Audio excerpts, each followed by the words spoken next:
Not probably says that the former governor paid a high number of guards of 4 million shillings public money without authorization during the 2018-2019 report. Okay. All right. So the story also continues here. 10 women reps put on the spot over 454 million shillings NGAAF cash. Gathogu says that no explanations were provided for the irregular diversion of funds. All right, that story continues there now with women representatives also put on the spot as well. Now, even as that is happening, Yatani, that is CS for Treasury, seeks approval of 45 billion shillings to fund budget. The National Treasury has asked Parliament to approve an additional 45.5 billion shillings to fund the budget for the financial year ending 2021. Treasury CS Ukuriatani yesterday told the Budget Committee of the National Assembly that the money will be used to address the post-COVID interventions and to regularize additional expenditure to state spent prior to MP's approval under Article 223 of the Constitution. All right, so 45 billion shillings is still needed to fund the budget of the financial year 2021. All right, there is this story here. Lake region hit by oxygen shortage after virus surge. Counties in the Lake region and its environs are now facing lack of oxygen, as now hospitals are now said to be full. Kakamega has acquired a new plant that can produce 1,000 liters per minute. Okay? Lake region economic bloc counties have insufficient oxygen supply in the wake of the COVID-19 surge. That is according to Chairman Wycliffe Oparanya. Oparanya, who is also the Kakamega governor, told a press conference yesterday that the counties had lost 19 people since June 1st. And that is a big number. That is a big number. And he said that 20 patients were admitted to the Kakamega County General Hospital and Mumias Isolation Center.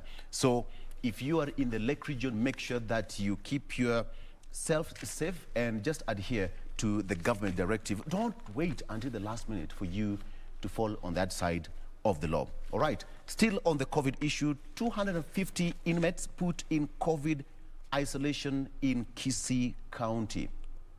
This is a big number. At least 250 inmates in the Kisii prisons have been put in isolation as COVID-19 spirals in the region. 11 prisoners have so far tested positive, and health officials across the county are now scales up the surveillance. So as that is happening, this is just to raise the alarm that the number continues to rise. So everybody in the Lake region and the western side of Kenya, make sure that you adhere to the government's call for you to follow the health protocols. All right, so that is a story continuing there. Still the story of audit report. Audit exposes 1 billion shillings irregular spending at Devolution Ministry. All right, that is a story fleshed out there for you on the Star newspaper. And a bit of some politics before I give you to you, Jen. ODM Jubilee warn city MCAs over standing orders change. Now, Nairobi MCAs could be punished if they amend the standing orders, standing orders to remove the role of the political parties in determining assembly leadership. By removing the role of the parties, the MCAs will give themselves the power to elect their own assembly leaders. And now they are being warned not to change the standing orders. Jen. Coming to the People Daily, I think some of these stories we've already touched on them. West Kenya villagers now come face to face with COVID-19. The story in regards to candidates who have gotten, who have been selected to universities that they're pursuing courses that they had initially requested for. But the main story here is also something that you've touched on, Victor, when Sonko hired 33 guards. Yes. Police guards, and he is said to have spent about 4 million shillings during a 3-week coastal visit. Si watupe milioni tatu to invest. And to see, according to the law, every governor is allowed to have 5 armed police officers, a maximum of 5. Yes. And here they were 33. for a period of 3 weeks. Yes. So this is not even at the security that is needed, basic form of security. This is just being extra on another level. Okay.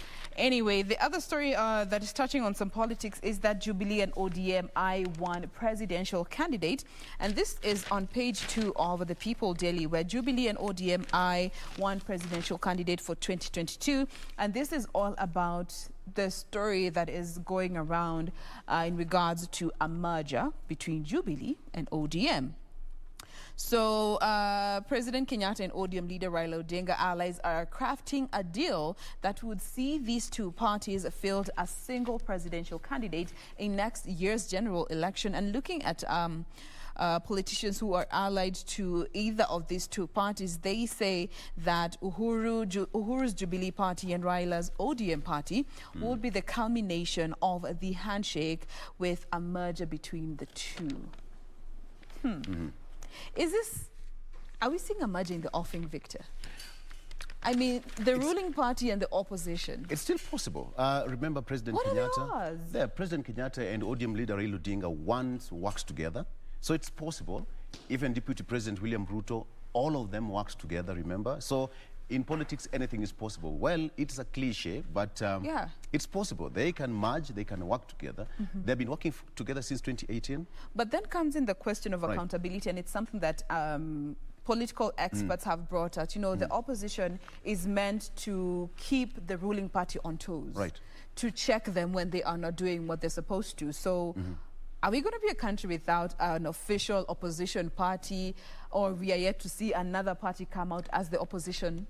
Opposition parties always emerge, and even as we speak right now, there are some parties and some affiliated parties which are now, deemed to be in the opposition. Well, we cannot authenticate. Really? We cannot authenticate, but from the talks out there, it seems that we have an opposition which is quite vibrant, but the non-opposition that used to be there is still merged with the government. So, as they say that they are planning to merge and work together. Honestly, I don't think we have an opposition as a country, because the NASA coalition is what was the official opposition here in the country. And fact still remains, they are the ones that were keeping the ruling party on toes. But ever since the handshake, which was good for the country, I mean, we have clearly seen peace in the country. There came in the question of official opposition, and is it necessary for a country to have official opposition? Well, for the sake of keeping the government on check and on toes, it's quite, in a democracy, it's necessary. It's necessary. But then, in our setup right now, I think it was quite important as well just to put everything aside for the sake of development. Remember, President Uhuru Kenyatta said that his second term, he's enjoyed some relative peace and a lot of developments and in his second term, and that was just necessitated by the opposition in his first term. I mean, he couldn't do anything. The opposition was always behind him, questioning every single move that he used to make. So and it was tough for him. Just looking at the aspect of development, you know, we need to also cut the president some slack. I mean, he was the first president to assume leadership of the country under this devolved system. And the first round is always about learning, and he has actually testified to that fact. They usually say adopting and adapting. And given you are adopting a whole new way of running the country, and it is also your first term as president, there is so much that he had to learn the hard way. Absolutely. But let's wait and see if this talk about a merger is anything to go by. And, But until it culminates, we can only just speculate. But we will give you confirmed information as and when we get it. All right. Jen? Yes. Met says that there will be 2 more dry months, so get ready. Only Western will have some rain. The rest of the country will be cool. All right? So most of the country will be warmer than usual until September, according to the Meteorological Department. Only Western Kenya will have rain, with the rest of the country being cool and dry. So the report issued by the IGAD Climate Prediction and Application Center means that the ongoing drought in many parts of the northeastern and Ukambani might continue. So, just to give you, today, Ngwata Francis, the legend. Yes. Yes. I've just done his job. Yes, the weatherman. All right? All right. So, that issue of NHIF seeks to tame rogue private insurers. A new study has revealed how private health insurers have been running away from hospital bills. sometimes forcing the NHIF to cover the entire amount. Currently, health facilities must first secure National Hospital Insurance Fund pre-authorization before private insurers can commit to pay. So, as I said, last week we had a discussion, a candid discussion with the NHIF boss, Peter Kamonya, who said that they are working around the clock to make sure that such things do not happen. All right? Okay. Task Force on Power Deals comms company files as probe hits up. All right? At least 27 independent power producers are under the watch of the 15-member team. All right? So that story there. There's a story here for Subaru lovers. It says that that is in business. Subaru shortage looms as Japan cuts production. Ooh. All right. So this is it. Kenya's used car market faces disruption in the supply of Subaru as production in Japan faces a shortage of semiconductors. So the story says that this is likely to lead to people in the source markets holding on to their cars for longer, reducing the number of used units available for exports. Therefore, there has been a shortage of tiny but critical chips used to calibrate cars, fuel injection, run infotainment systems, or provide the brains for cruise control. Okay, so it's a dangerous stuff because for a car to be brought out for consumption or for personal use now, then it has to go under, quality assurance checks, and such kind of tiny components missing, it's, it can easily kill the reputation of a brand. So I don't think Subaru Kenya or Subaru makers in Japan will have that running, and I know they will take that kind of stand moving forward. So if you're a Subaru lover, you just have to hold on a bit before you get that next ride. All right, Jen, what do you have? Let's talk about what is happening in Lusaka's backyard. Before we get to take our very first break. Right. And this is a story that people have had a lot to say about. So now, a woman accuses Lusaka of neglecting unborn baby and demands 25,000, not 25,000, pardon me, Jesus, Jane, where are the zeros? 25 million Kenya shillings. So this is a case that was being presided over by Justice James Makau, and he certified that the matter as an urgent and it needed and directed that Lusaka be served with the petition. So what is the petition, you ask? Well, let me tell you. So Senate Speaker Kenneth Lusaka has been sued by a woman who is seeking 25 million payment for the upkeep of their unborn child. The woman claims that she has been Lusaka's girlfriend for a period of 3 years. And they recently had a fallout after Lusaka insisted that she terminates the pregnancy, to which she refused. So now she wants Lusaka to be compelled by the court to be making monthly maintenance, of 200,000 Kenya shillings in order for her to meet the direct or indirect needs of their unborn child. But before then, these were the words of Justice James Makau. Pending the hearing and determination of this petition, the respondent be ordered to support the unborn child by making a lump sum payment of 25 million Kenya shillings or any other reasonable amount in the circumstance which should meet the direct or indirect needs of the unborn child and after its birth. End quote, as the petition read. Ni hayo tu. All right. And on that note, I think it's now the right time to take our first break. Yes, it is. On Good Morning Kenya. It's a tough situation, and how things just turn out, maybe, perhaps, it's a crazy world. First of all, I don't understand why people are going around having babies as though children are goody-goodies being given out. Come on, Jane. Come on. Honestly. Come on. You know, we have children whom we put in situations that they never chose to be in. Absolutely. Plan we for are them. seeing so many broken families in this day and time. Yes. And sadly, as grown-ups, to some extent, we have power to control that, but we choose not to. We just look at our selfish needs and what we may stand to gain. At the end of the day, it is the children who bear the brunt. Let's take a break. We'll be right back with more news preview after this. This is our first break, okay? Yes. Let's take that break. Be right back. Let's go. We'll be right back.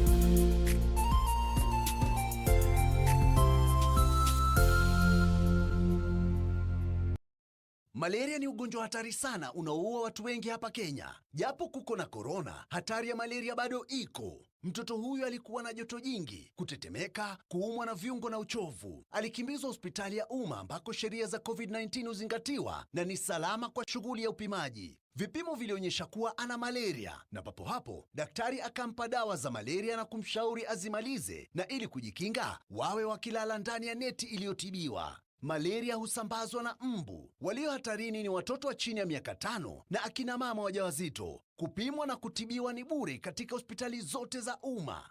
Usisahau adui malaria. Zero malaria huanza na mimi. Chukua jukumu leo. Komesha malaria. Ujumbe huu umeletwa kwenu na Wizara ya Afya. Bwana Motiso, pikipiki yako ndio hii. Uko shwani yangu. Hii pikipiki ni unakumbuka uniekelea the lowest unique bid yako ilikuwa ngapi? 18 shillings. Na unajua kuendesha hii gari? Kidogo. Haya, kitoko yako shika helmet, kifungu yako chomoka na mali yako. Kujiunga na QuickBid ni rahisi. Enda kwenye M-Pesa, bonyeza paybill kisha weka business number 4032353. Kwenye account weka kodi ya bidhaa unayotaka na bid yako ya chini zaidi. Kwa mfano TV 16. Kisha weka shilingi 20 tu kama idadi yako. Weka bid yako pia kwenye www.quickbid.co.ke. Kumbuka, bid ya chini zaidi ya kipekee ndio hununua. QuickBid, bidhaa bora kwa bei ya chini. This is it. The wait is over. The rally drivers are here. 2 days to go to the biggest sporting event this year, the Wrc Safari Rally. Catch all the drama and action of the Safari Rally live and exclusive on KBC Channel 1 from 24th to 27th June. This event will also be covered live on KBC Radio Taifa and streamed live on www.kbc.co.ke. Don't miss out. Rally in the wild with KBC Channel 1, your true sports partner.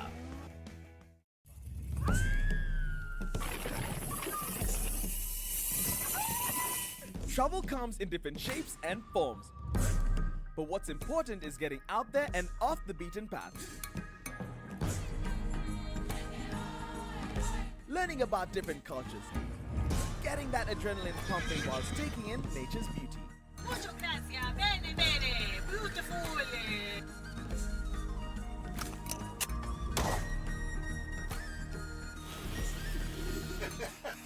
This season, we're proud to show you our home, that being Kenya. All this and so much more, only on Zurura. Find your adventure.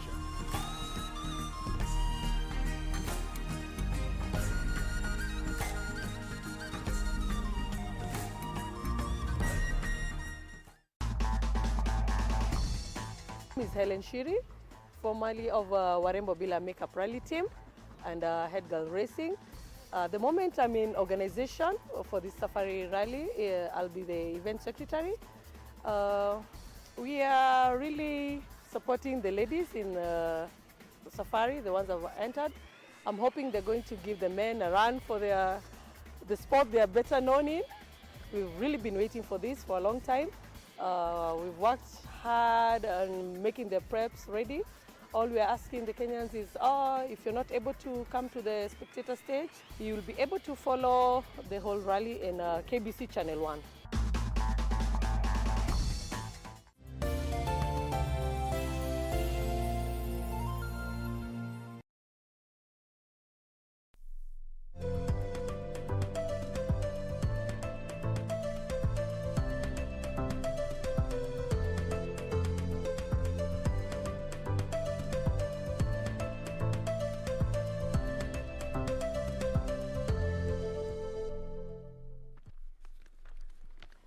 Welcome back. Wait.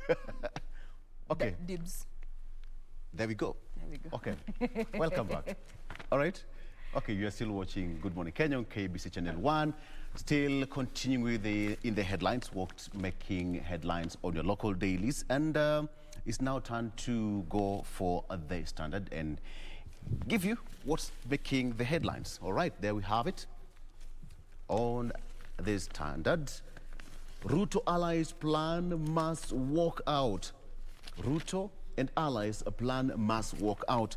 The story continues to say that edged out of Jubilee, the DP has embraced UDA. Between now and December, he must assemble it into a formidable party. Eventually, he will have to dump the ruling outfit as IEBC nominations calendar kicks in. So that is a story that is captured on the front page of the Standard. And of course, Uhuru Raila in power, in plan for power. That is, the coalition pact between Jubilee and ODM lifts the lead on a grand scheme for a joint presidential candidate that will bring on board more partners. This continues to unravel. Remember, last week, President Kenyatta said that he will go with any candidate that NASA candidates will front during their unity talks, and of course said that that is his stand. So moving forward, it's going to be interesting how political parties will perform ahead of 2022 general election.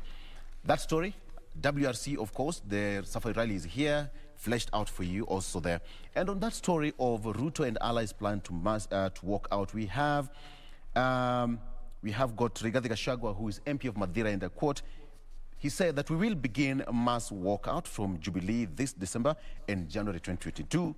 No one in Jubilee will purport to discipline anyone when they have the party leader supporting the opposition. And Joshua Kutuny, Jubilee Deputy Secretary General, says that those terming Ruto and his allies planning to walk out of the Jubilee are free to do so. It is their constitutional right to choose whichever party they wish to join. Okay, I wish them well. That's what he said, end of quote. So that story also there. There is that story of, Senate Speaker Ken Lusaka, also captured on page 3 of the Standard, and I'll not go back into details because we've had it already. And again, Jakoyo, that's the late former Game MP, Jakoyo Midio will be laid to rest at his Akala home in Siaya County on Saturday.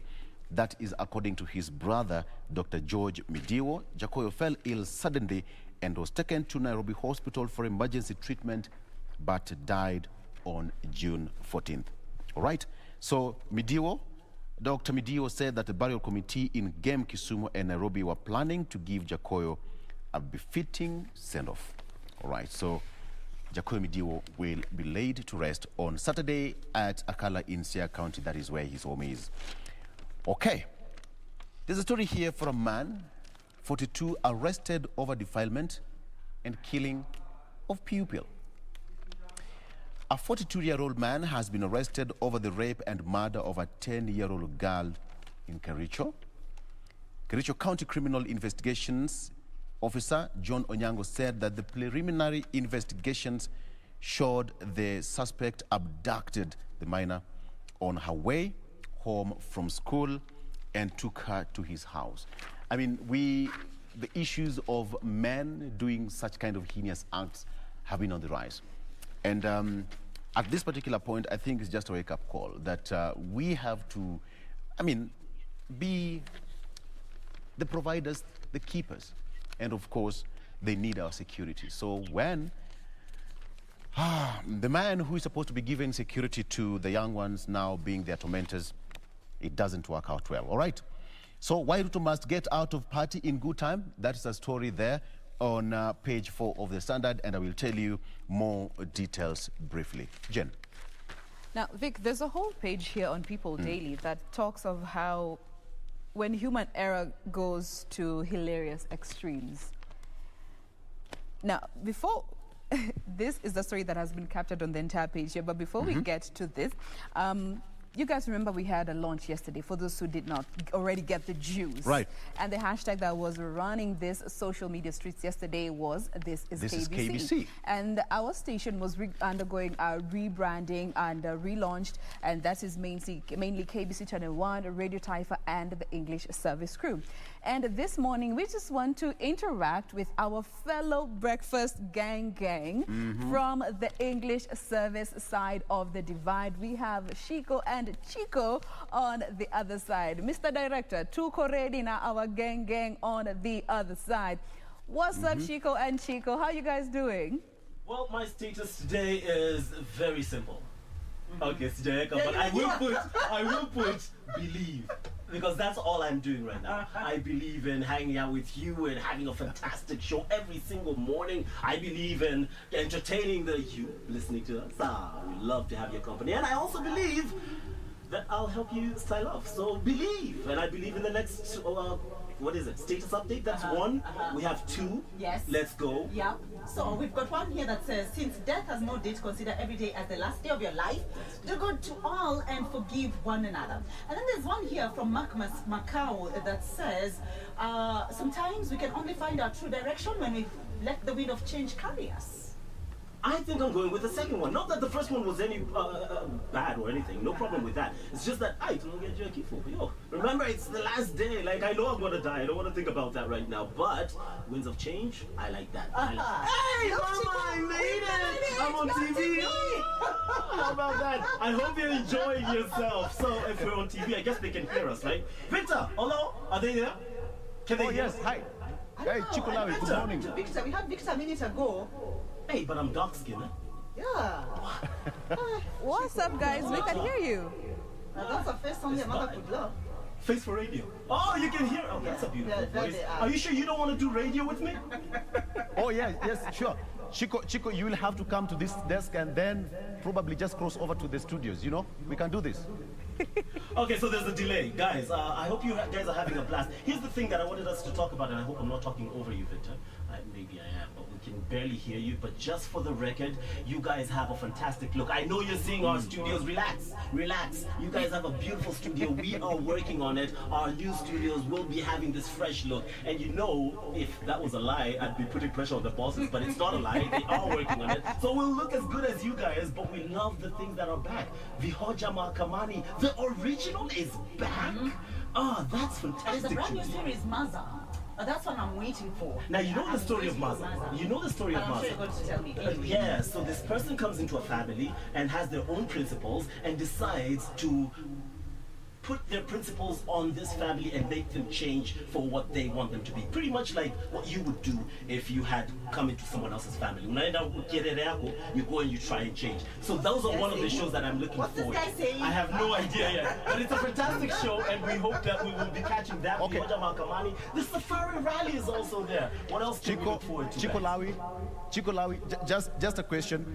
We have rebranded and the English service is just on fire. What should we expect from you guys? Is it me or did we just lose Victor? No, I can barely hear him. I know he's talking.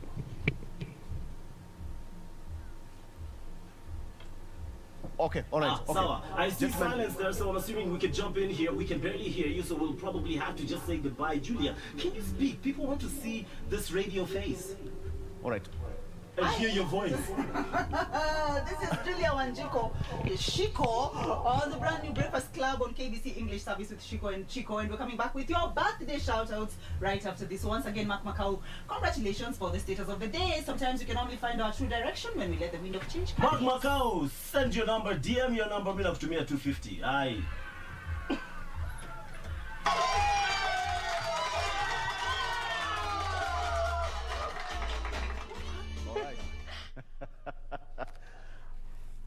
Wow. Jane. Yeah, man. Reminds me of my radio days. Radio is interesting. That is what is happening on that side. The Chico kind and of energy. Chico. Chico and Chico. And for those of you who are wondering, it is Chico Lawi. So hatusemi maneno mingi. And we can see actually Doreen is there with Chico. So maybe, Mr. Director, sijui kama tunaweza listen in ama unaonaje hii asubuhi? Face, okay, you don't have to, so get used to the voice. But at least they've seen the face, and that's the important thing. Ah, there we go. All right, Jane and Victor. And right now, actually, when you leave the English service, we go to Radio Taifa because, like we said, KBC is rebranding, and this is just one of them. So clearly, also Radio Taifa. Absolutely. And it's our motto. It's fire already. Motto, come on in. Absolutely, come a fire. Come on,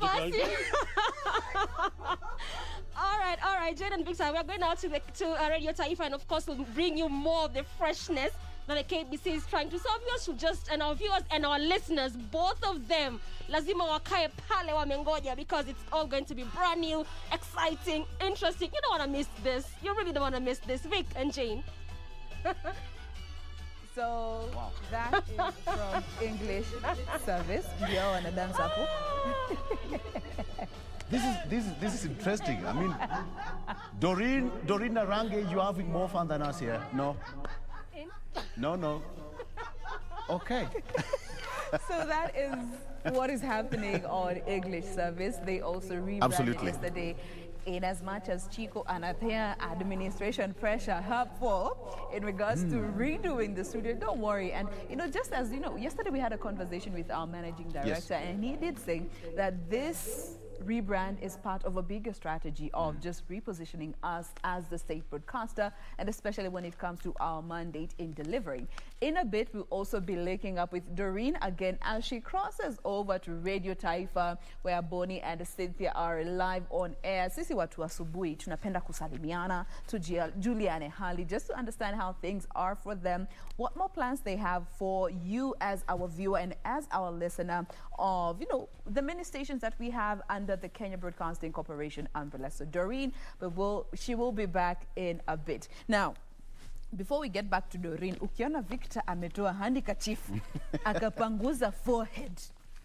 It's hot. Ile moto inaenda kuwashwa na director wetu. It's hot here. Moto. Now, remember there's this story that I had mentioned that is about when human error goes to hilarious extremes. Entire page here. So starting with a story that has been captured here, something that happened back in 2016 in India, where there was a statue of Jesus and it was weeping, only for the people to find out that the holy water that was leaking from the eyes of this statue was actually sewage. How? Human error number one.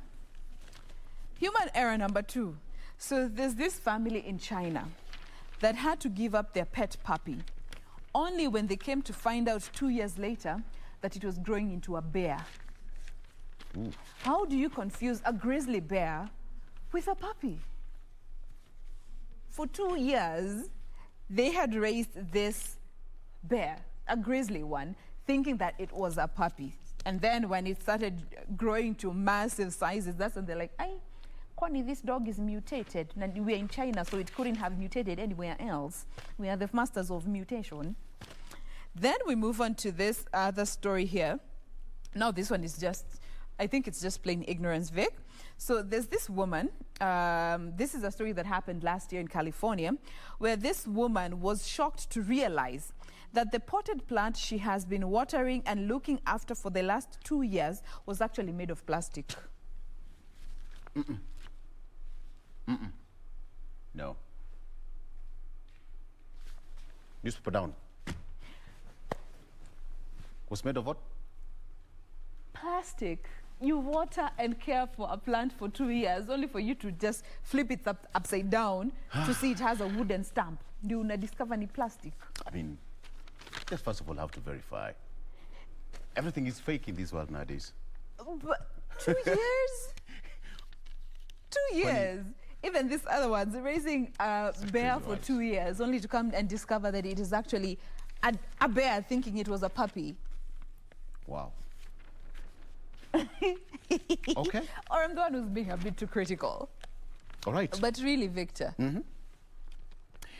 Jen, before you continue, there's a gentleman here called Omondi, all the way from Kisumu, says that he's watching and says that you look good. What's up, Omondi? Karibu sana to Good Morning Kenya. Thank you for checking in. Absolutely. And there's another one called Fred, all the way from Bondo, saying that Bondo is locked. What's up? All right. So, we are here. Omondi and Fred, thank you for watching. Yes. And let's keep doing this. Okay. Let's continue with taking a look at what's happening on the Standard newspaper and why Ruto must get out of party in good time. Between now and April next year, the Deputy President must make hard decisions. Deputy President William Ruto is walking a tightrope as he navigates building a political party to use in his presidential bid and having to resign from Jubilee at least 8 months before the general election. As at yesterday, reports indicated that UDA party had registered almost around 1.5 million members in the Rift Valley, and the recruitment of members still continue to take shape. All right, still on politics, grand plan behind Uhuru and Raila 2022 election pact. And we have the game plan is to bring on board all political parties backing the Building Bridges initiative to support one candidate for the presidency.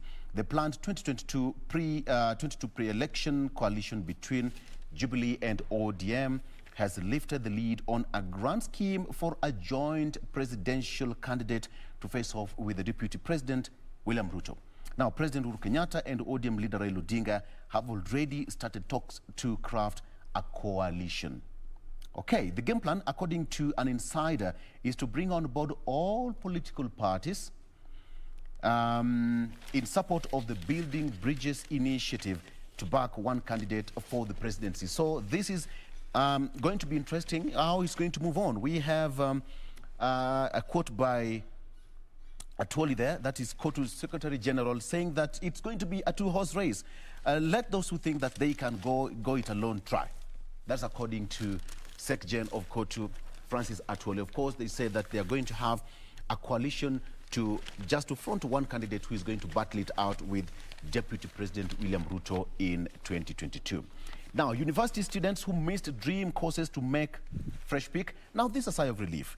So if you made your bid to have your courses, then you have another chance. University students who missed dream courses to make fresh pick, that is according to the students who will have to up to July 5th to make fresh applications before placement results are released. And some 32,718 students who qualified for admissions to universities and colleges have missed out on any of the courses they selected. Data from the Kenya Universities Colleges Placement Service also shows that some 10,707 students who scored the minimum university entry of C+ did not make any course selection. So you have another chance to make your pick even as that happens. Now, there is this case here. Traders throng Mombasa for KRA's big sale. Taxman in race against time to meet its revenue collection target before the end of this financial year. And now it says that luxurious cars are among the uncollected fleet of vehicles to face the auctioneer's hammer in one of the largest sale to be conducted by the taxman in Mombasa County. Now, high-end vehicles like BMW, Mercedes-Benz, Lexus, and Land Rover are among the items listed by the KRA for the auction scheduled to take place tomorrow until Thursday. Hundreds of bidders eyeing the goods started trickling into the coastal town as early as Saturday for the auction, in which KRA expects to collect some 200 million shillings that seeks to dispose 314 high-end cars and assorted goods in 223 containers. So if you want an item in Mombasa, may it be cars, electronics, what have you, household items, you better rush to Mombasa and collect anything you want. So this is it. KRA expect to collect from the sale of 314 cars at assorted goods in Mombasa, 223 containers, 200 million shillings. So that is it. So at any given point, KRA is allowed by law to auction, at least to recover and just to clear the dock for any fresh imports into the country. Jen, And speaking of KRA, have you filed your returns? have you filed your returns? That's I'm the on question. Angoja tarehe 30. Ndio kumbuke you're supposed to file your returns, or the 1st of July for that matter, and then you remember you forgot to file your returns, and then you will be fined. If you've My not- guys, file your returns. We have about Very important. 9 days to go. Yeah. 9 days to go, so make sure you file your returns. If you do not know how to, I'm sure the World Wide Web is there. Google your way around it. Ask experts. We will be looking for experts who can help you know how you can be able to file your returns, whether it's nil or all the other different categories that are there. But remember, file your returns. Wanasemanga kuripa, kuripa. No, it's okay, it's okay, it's okay. Take some water, take some water, take some water, take some water. Take some water, Jane. Come on. Take some water. Sip it. It's good for your To tongue. my roots. Kuripa ushuru ni kujitegemea. Ripa. Ede. It's some hot water will do for you. Kulipa ushuru. Hot water. Ni kujitegemea si Very important. kuripa. It is well, it is well. Lipa ushuru. So Usiripe. remember to file your returns, guys, if you do not want to get the fines that come with failure of filing returns. Now, of course, politics still run the day. And Right. here, there is a piece where Agriculture CS, that is Peter Munya, who is now accusing Muturi and Kiraitu for plotting to split the Mount Kenya region. Now, he accused a section of leaders of trying to divide the Mount Kenya region votes ahead of the general elections next year, and saying this is an intentional move that they are making. All right? Right. So he goes on to say that, and he was speaking at his home in Muthara when he accused Meru Governor Kiraito Muronge and National Assembly Speaker Justin Muturi, who recently got coronated, and especially highlighting that that was a strategic move, yeah? Saying that they were spearheading a scheme to split Mount Kenya region and people for their selfish political gain. He further on went to claim that breaking the political bond between Mount Kenya East and West would disadvantage the region in next year's general elections. And in his own words, he said, who is cheating some of these leaders like Kiraito and Muturi that Mount Kenya East alone has got the tyranny of numbers? Well, this is a daydream. We cannot talk of chasing a share of the national cake if we do not have the numbers. We need to unite as Mount Kenya so that we can have a stronger bargaining power. When it comes to respecting the decision that was made, or rather not respecting, Kiraito Moronge kicked off what has been called a political storm in the Mount Kenya region with his declaration that it was time for Mount Kenya West to demand a presidential candidate from the East. In his own words, he said, "We are not as foolish as we look. We have been in the political cold for many years, and it is time that we have a president from the West as well." End quote. Now, this also speaks to his ambitions. However, he left the vote-rich Mount Kenya region divided, with the possibility that Mount Kenya East and Central may not vote the same come 2022. And this is something that we have seen so many political experts come out to say, that Mount Kenya East and Mount Kenya West might not vote along the same, on the same candidate, and thus bringing a split in one of the regions that has one of the biggest chunk when it comes to the vote here in Kenya. But again, we have to wait and see how this plays out. Vic. All right, Jen, we are almost coming to the end of this one, but then one more thing. Yes. Okay. So, are you planning to watch Safari Rally? This is happening in the country after 19 years. And President Kenyatta promised this during his 2013 campaigns. He said that during his time, he will make sure that Safari Rally imerudi hapa hapa. And here we are.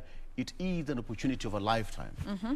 There will be a ceremonial stage flag off at the KICC, and then all the vehicles, all the machines will cruise down to Nakuru County and Naivasha down there.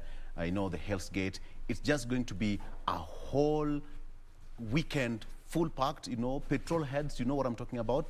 But then I'm told... AKA Victor. No, I'm not a petrol head. I'm not a petrol head. I'm easy, okay? But I'm told that almost all the hotels in the Rift Valley, in Naivasha, in Nakuru, and all the camping sites are all booked. Booked at 100%. Booked, fully booked. Kenyans are not joking. Yeah. But this Fully is something big for us as a country. It is. It is. And it's even bigger for us as the state broadcaster, given we are the ones who are going to be exclusively airing it. For those of you who will not make it there, but you will definitely not miss even a single second of what that will be happening down the entire WRC period. We are here to cover you through and through. Sure. All right, let me just give you a rundown. Kidogo tu. June 11th, date for the Safari Rally, and of course, we expect that thing to start tomorrow, all right? And this is it. When the flag-off will happen, all the vehicles will head down to Nakuru. They'll have an overnight stay in Naivasha, and before they start their Safari Rally. One of the gentlemen, who is called Ot Tanak, and Sebastian Ogier, are all in the country, and you just have to, I mean, you know, the thrill, the excitement as all the machines are zooming and leaving a cloud of dust behind you is just amazing. So if you need a family day out, Naivasha and Nakuru County is a place to be. I don't know what you'll be doing. I'll go down there. Live. All right, so you definitely don't want to miss out on all that action from the 24th through to the 27th of this month. WRC will be airing exclusively right here on KBC Channel 1. We're here to just give you the best, manzi. Absolutely. Tunasemanga KBC tu ndio station. We got you covered. Izo zingine ni petrol station. That brings us to a close of this segment, and this has been In the Headlines, where we just get to have a quick look at what the papers have for us this morning. But do stay with us. We have more coming up after this break. All right.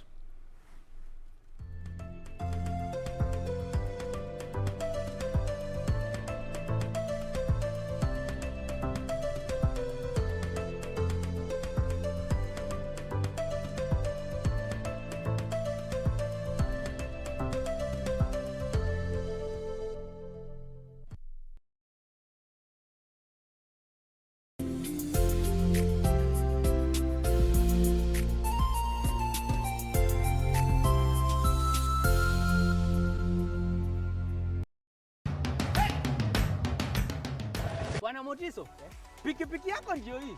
Uko shwani yangu. Hii pikipiki ni unakumbuka uniekelea the lowest unique bid yako ilikuwa ngapi? 18 shillings. Na unajua kuendesha hii gari? Kidogo. Haya, kitoko yako shika helmet, kifungu yako chomoka na mali yako. Kujiunga na QuickBid ni rahisi. Enda kwenye M-Pesa, bonyeza paybill kisha weka business number 4032353. Kwenye account weka kodi ya bidhaa unayotaka na bid yako ya chini zaidi. Kwa mfano TV 16. Kisha weka shilingi 20 tu kama idadi yako. Weka bid yako pia kwenye www.quickbid.co.ke. Kumbuka, bid ya chini zaidi ya kipekee ndio hununua. QuickBid, bidhaa bora kwa bei ya chini.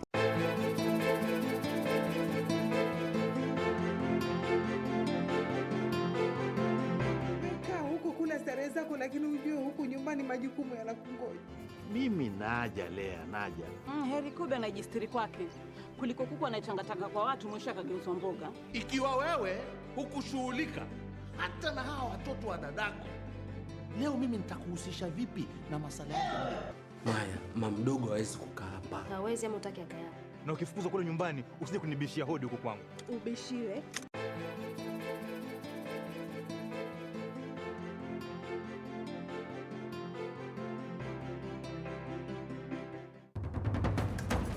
I'm reminded how lucky I am to see this, and I'm humbled by their presence.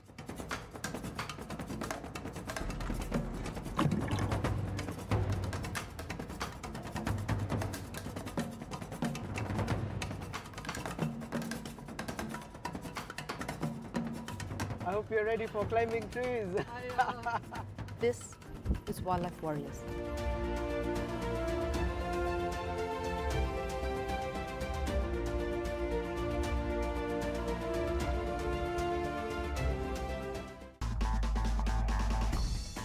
My name is Stella Masharia of the Warembo Bila Makeup All Ladies Rally Team. And for this particular event, I'll be volunteering at the WRC Secretariat office just to keep the hope and passion alive of all the ladies who will be watching this event. We have home advantage, so kick dust and make sure that you position Kenya right where we want it to be. And remember to tune in to KBC Channel 1 Live, Radio Taifa, to catch the action from wherever you are. Warembo Bila Makeup, Head Girl Racing, Haraka Mamas, and the other teams that have packed the cars home. I'm sure we'll be back to just make the ladies' teams great and more once again. We wish you nothing but the best. The champions who are also coming, Karibu Kenya.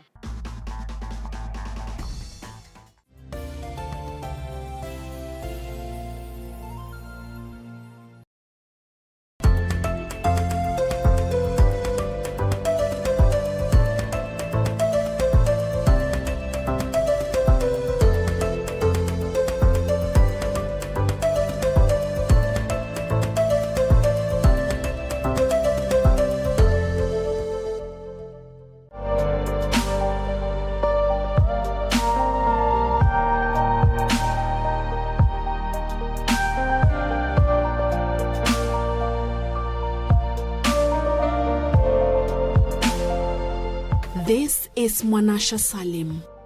She will sit here day and night unless a family member comes to her aid and helps her put on this artificial limb that acts as her right leg.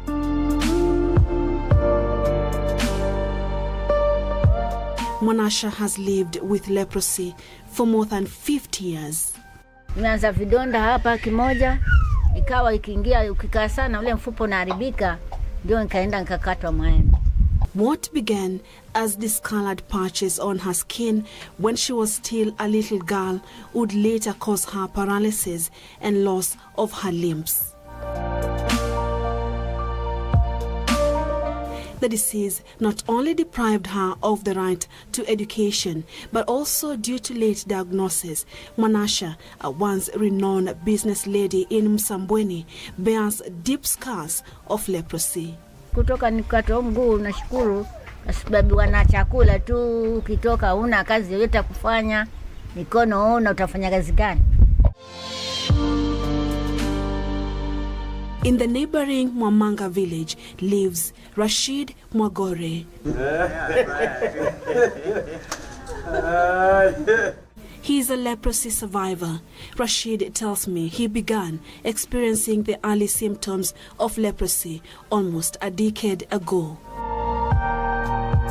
But doctors diagnosed him with the disease in 2014. Mwili ulikuwa unawasha sana, ninajikuna zaidi. Sasa ikawa najikuna, lakini alafu ninaacha kule kujikuna kwa sababu ninaendelea kujikuna karibu nijikate ngozi.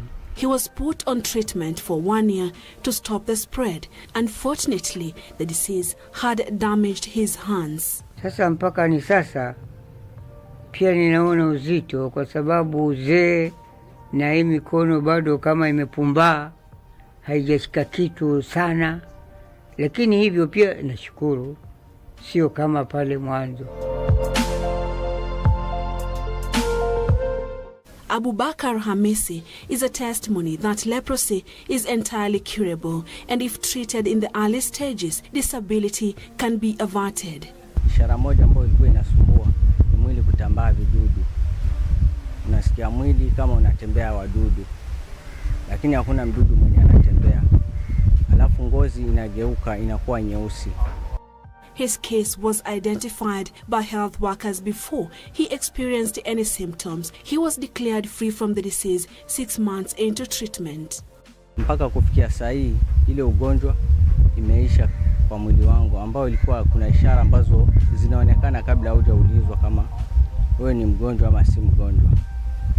Kama hizo za vidonda. Vidonda vilikaa ndani ya miaka miwili. Leprosy is an age-old skin disease that dates back to biblical times, where patients were treated as outcasts. In Kenya, not many are aware of its existence, and where it has been reported, patients have been ostracized by families and community. But in Kwale County, health workers are leading sensitization campaigns to raise awareness in the hope stigma surrounding it will be reduced. I'm really amazed by how many people have turned up for this sensitization program. It really demonstrates how important it is to have such programs for communities. Huwa tunahamasisha jamii ambao wamepatikana na huo ugonjwa, kama wanafanya kazi ngumu waweze kuvaa gloves ama viatu ngumu ambayo hawezi kuingia msumari au mwiba, kwa sababu akidungwa na mwiba hawezi sikia. Pia kwa wale ambao wanaishi na watu wa ukoma, huwa tunawaambia wale watu ambao wako na ukoma waweze kuwapeleka hospitali wapate matibabu ili kusudi wasiweze kuambukiza wale wenza wao. After the training, contact tracing begins. The team of healthcare workers gathers at the home of the cured patient before heading out to the surrounding communities to establish if anyone else has been infected. Leprosy is caused by a bacteria called Mycobacterium leprae, and this bacteria is transmitted via droplet by someone who has leprosy who has not been treated. It's a painless disease, and in most of the communities where there is no pain, you get patients taking quite a long time before they come to the hospital. So some of the strategies that we use to get these patients early is when we get one patient, we go look for the contacts. During tests, the healthcare workers check the earlobes, hands and feet, as well as the eyes. We look for patients with the patches, the signs and symptoms that I had mentioned, the patches, the nodules on the earlobes, numbness on the hands and feet, and these are tests that we also perform that is called slit skin smear, of which we are able to pick the bacteria. First of all, it takes quite long. The period from when you get the bacteria and when the disease manifests. It can take up to 5 years and even up to 30 years. Zain is happy. After various tests, medics have confirmed she has no leprosy. Leprosy spreads through droplets of nasal mucus between people in close, frequent contact. It damages peripheral nerves, and as the disease progresses, nerves swell, hands, feet, and facial skin become numb, muscles paralyze, leading to deformity. Loss of sensation also increases the risk of injury, with open wounds often becoming infected. What normally happens when the bacteria gets into the body, it affects the nervous system, to be specific, the peripheral nervous system, and that's where the bacteria will lodge in the nerves, and that leads to your body trying to fight the bacteria, and it ends up damaging the nervous system. Medicines to cure leprosy are available free of charge and have been hugely successful in the fight against the disease, but recently the progress has stagnated. Currently, the support we are giving to our patients is counseling. We are giving counseling. We are diagnosing them. They don't pay diagnosis. They don't pay for the drugs. We are given free of charge by the Ministry of Health. Mm-hmm. Yes. Though the ones with disabilities, they are given the sandals to prevent them from getting hurt when they are walking in their chambers, when they are walking in the streets, because they are rubbers. They need to wear a footwear that cannot hurt themselves. The World Health Organization records show there were 208,619 new leprosy cases registered globally in 2018 from 159 countries in the 6 WHO regions.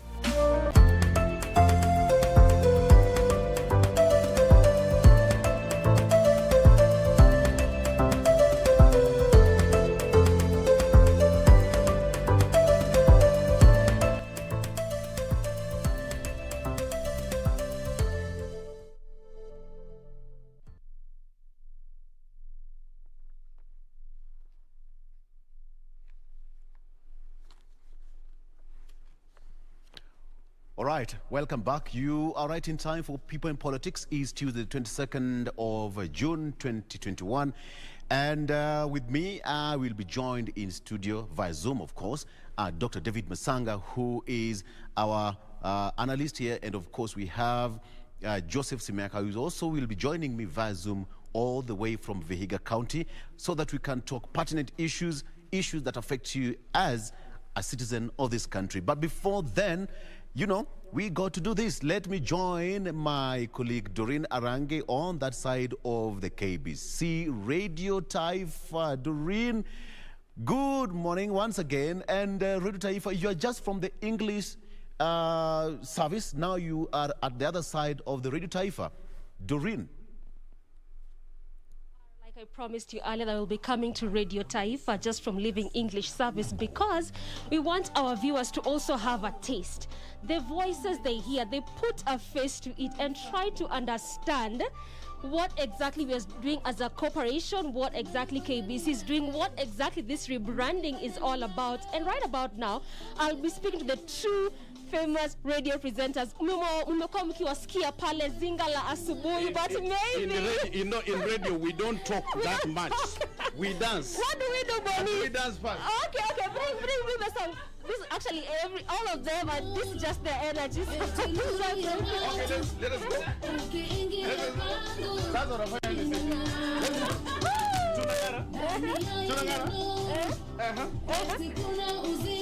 Where is it? We don't speak in radio. We don't.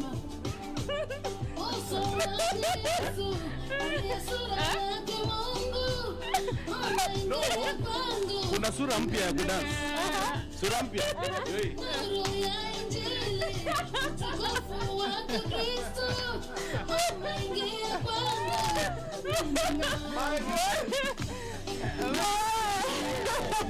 All right, Victor and Jen, this is just the energy. So listen. When we tell you, our viewers, that actually KBC has rebranded after the relaunch yesterday, this is just what it means. It is the energy, it is the new face, the new voices, coming also in a new exciting way. And like I said, I'll be speaking to the radio presenters of Zinga la Asubuhi to also tell us ni nini kipya wasikilizaji watege. What exactly is new? And I'm here with Cynthia. Good morning, Cynthia. Good morning, mambo vipi? Niko fiti sana. Nakuona umeng'arang'ara, umedance kidogo hapa. Boni. Ni vizuri tuambie wasikilizaji wetu kwamba tuko live kwenye KBC Channel 1. Exactly. Ni mahojiano kati ya mtangazaji wetu wa Channel 1 pamoja na Cynthia Nyango. Tuendelee. Exactly. Boni anasema kwa radio unajua tuongei sana vile. Kuna wakati wa kukatika. Ni ukweli kabisa, ni maneno machache tu bora yamfikie yule msikilizaji. Na ni kwamba kama ulivyoona hapa umekuja na mambo ni mapya. Tulisema kwa muda mrefu, karibu mwaka mmoja, na hivi sasa yametimia. Wanasema hayawi huwa. Na ndio maana mambo mapya leo tumeyazindua kuanzia saa 12 asubuhi, na tutazidi kuyazindua katika vipindi vyetu vyote vya KBC Radio Taifa. Na ni kwamba tuna muziki mipya hapa, jingles mpya, promos mpya, na pia ukiangalia Zinga kidogo tumebadilisha mambo. Tuko na magazeti mwanzo saa 12:30, alafu ikifika saa 1 kasoro dakika 10 sasa watu wana react kwa yale ambayo wamesikia katika magazeti yetu, taarifa ambayo ni nzito. Alafu ujumbe maalum bado uko kuanzia saa 1:30 mpaka saa 2. Sasa kuanzia sasa tukishamalizana na nyinyi, kuna kitengo kinaitwa Gumzo la Radio Taifa, ambapo tunazungumza masuala ya kisiasa, tunazungumza biashara, tunazungumza social issues. Kwa hivyo tumempatia msikilizaji wetu mipangilio mizuri sana katika Zinga na pia katika vipindi vyetu vya Radio Taifa, sauti ya Mkenya. Okay. Cynthia, hasa nataka utueleze, ndio pia wasikilizaji hata watazamaji wetu waweze kuelewa kwa haya yote ambayo umetaja. Nataka tu utambie kitu moja ambayo niseme kama outstanding, ile yenye inafanya tu actually hili ni Zinga la Asubuhi imechange kabisa. Unajua mwanzo Zinga sisi tuko na mtiririko wa wacha niziite segments, na ni kwamba ile power of one wanaita power of one, ambao watu wengi wanapenda. Ni ujumbe maalum. Maana walikuwa wanatuambia nyinyi mkizindua, zindueni kila kitu, lakini msiguse ujumbe maalum. Ujumbe maalum ni nini? Ni kwamba tunashughulikia masuala ambayo ya kijamii. Mara nyingi ni ya kijamii. Labda wewe pia najua uko na mchumba. Labda ukikosana na mchumba wako hawezi kukosa. Ni msichana mkubwa, hawezi kukosa. Mchumba wako kukosana na yeye, sasa tunawaleta pamoja ili kusudi muendelee kama familia, kama jamii. Sasa hiyo ni nzito. Alafu pia vile vile gumzo la Radio Taifa, tukizungumza masuala ya kisiasa, masuala ambayo Wakenya wanapenda sana, ya biashara na masuala pia ya kifamilia, ni segment ambayo ni nzito sana katika Zinga. Naam. Kweli kabisa, ushasema yote. Unamwona mkubwa wetu hapa. Unajua sasa leo ni kwa sababu tunazindua, na yeye pia amekuja hapa, yeye mwenyewe pia azungumze na kinywa chake. Na tumpatie mkubwa wetu. Wacha basi nikuja kwa mdosi. Unajua anasema mwisho wa siku uko anda mkubwa. Cynthia amesema yake yote, ameweka wasikilizaji pale waweze kujua ni nini kipya haswa. Lakini nataka pia tusikie kutoka kwako. Ni nini haswa unataka wasikilizaji wetu waseme kwa kweli, nataka nikae pale kwa Zinga la asubuhi. Hii ndio show yangu. Naam, asante Boni. Karibia microphone basi. Ukweli ni kwamba haya yanayofanyika leo ni matokeo ya muda mrefu wa mipango pamoja na mipangilio. Kwa sababu si Zinga la asubuhi pekee tunazindua, utaswirishaji yani imaging ya radio station yetu yote inaenda kubadilika kabisa kutokea asubuhi ya leo. Kama kwa mfano ikiwa umekuwa kusikiliza tangu asubuhi, imaging yetu iko tofauti kabisa. Halafu baada ya Zinga la asubuhi kutakuja Top Mashariki. Top Mashariki pia wanafanya vitu katika namna ambayo ni tofauti kidogo, kwa sababu kuna violezo yani role models ambao watakuwa kutokea katika biashara, kutokea katika siasa, kutokea katika michezo, kutokea katika sanaa, katika biashara. Sasa wao watakuwa nakuja ili kuwapa vijana ambao ndio walengwa wetu taswira kiolelezo, ambapo kwamba hao ndio watu wa kuiga katika jamii zetu. Alafu baada Top Mashariki kutakuja Tafrija, ambapo watangazaji wawili ni Mwamkondo pamoja na Jirani. Hao watakuja jioni kidogo kutokea 4 PM, na pia wanakuja na mambo mapya. Baadaye Reggae Vibes mchana pia tutakuwa na Reggae Vibes ambayo Jeff Mwangemi atakuwa na sukuma hilo bomba. Kuna rumba pia ambayo pia imeimarishwa zaidi, imeboreshwa zaidi. Alafu jioni usiku kutakuwa na Sauti ya Mkenya. Katika Sauti ya Mkenya mkazo zaidi tunatilia katika vipindi vya afya, ambapo tunamulika juu ya mifupa, afya ya mifupa, viungo pamoja na misuli. Alafu pia kuna masuala ya lishe pia tunamulika juu yake katika hivi vipindi. Kwa hivyo kwa jumla ni kwamba matangazo yetu yameboreshwa, vipindi vyote vimeboreshwa, na mbali na hayo kuna flagship program ambayo tutakuwa tuna run kutokea katika pembe mbalimbali za Jamhuri. It's a special program, ni unique program ya current affairs katika naambiwa kwamba nisogee katika microphone yetu. Wajua sisi watu ndio, lakini unajua sasa hivi Boni hapa wajua hatujazoea mambo ya TV, kwa hivyo sasa hivi sura ni muhimu zaidi bwana. Ningependa watu waone sura, ndio sababu naona nasogea microphone yani. Kwa hiyo kwa ufupi nasema kwamba kuna kipindi ambacho tumezindua cha current affairs, tunakiita matukio ya taifa. Katika haya matukio ya taifa tuna reporters wetu ambao wako katika more than 33 counties, na katika kila siku kutakuwa na kipindi cha dakika 30 kutoka 7:30 PM katika Kiingereza, na pia kutakuwa katika kipindi cha aina hiyo katika Kiswahili. Na kuna maripota ambao wako ngangari kabisa sasa hivi hata wanatusikiliza kutokea leo jioni, na kila siku Jumatatu mpaka Ijumaa watakuwa wanatuletea matukio yale ambayo yatakuwa yamefanyika, na it's a very very special program kana shua hiyo. Ndio. Kwa hivyo tuseme it's a full package, si hapa tu Zinga la KBC, but it's a full package for the entire Radio Taifa. Kabisa. Kwa Kiingereza, kama utanikubalia kusema katika Kiingereza, we are here to reclaim our position in the market. Bila shaka mashabiki wetu, wasikilizaji wetu watafurahia, watachangamkia haya yote ambayo tumezindua. It's a completely new radio station. Na hilo kwa kweli limeanzia kutoka leo. Nafikiri kwamba wale ambao wametusikiliza katika taarifa zetu za habari, John Ngara akisoma ni kwamba imekuwa special package, ni taarifa ya habari ambayo ni fupi alafu inalenga zaidi. Ndio. Boni au nimedata. Amesema kweli kabisa.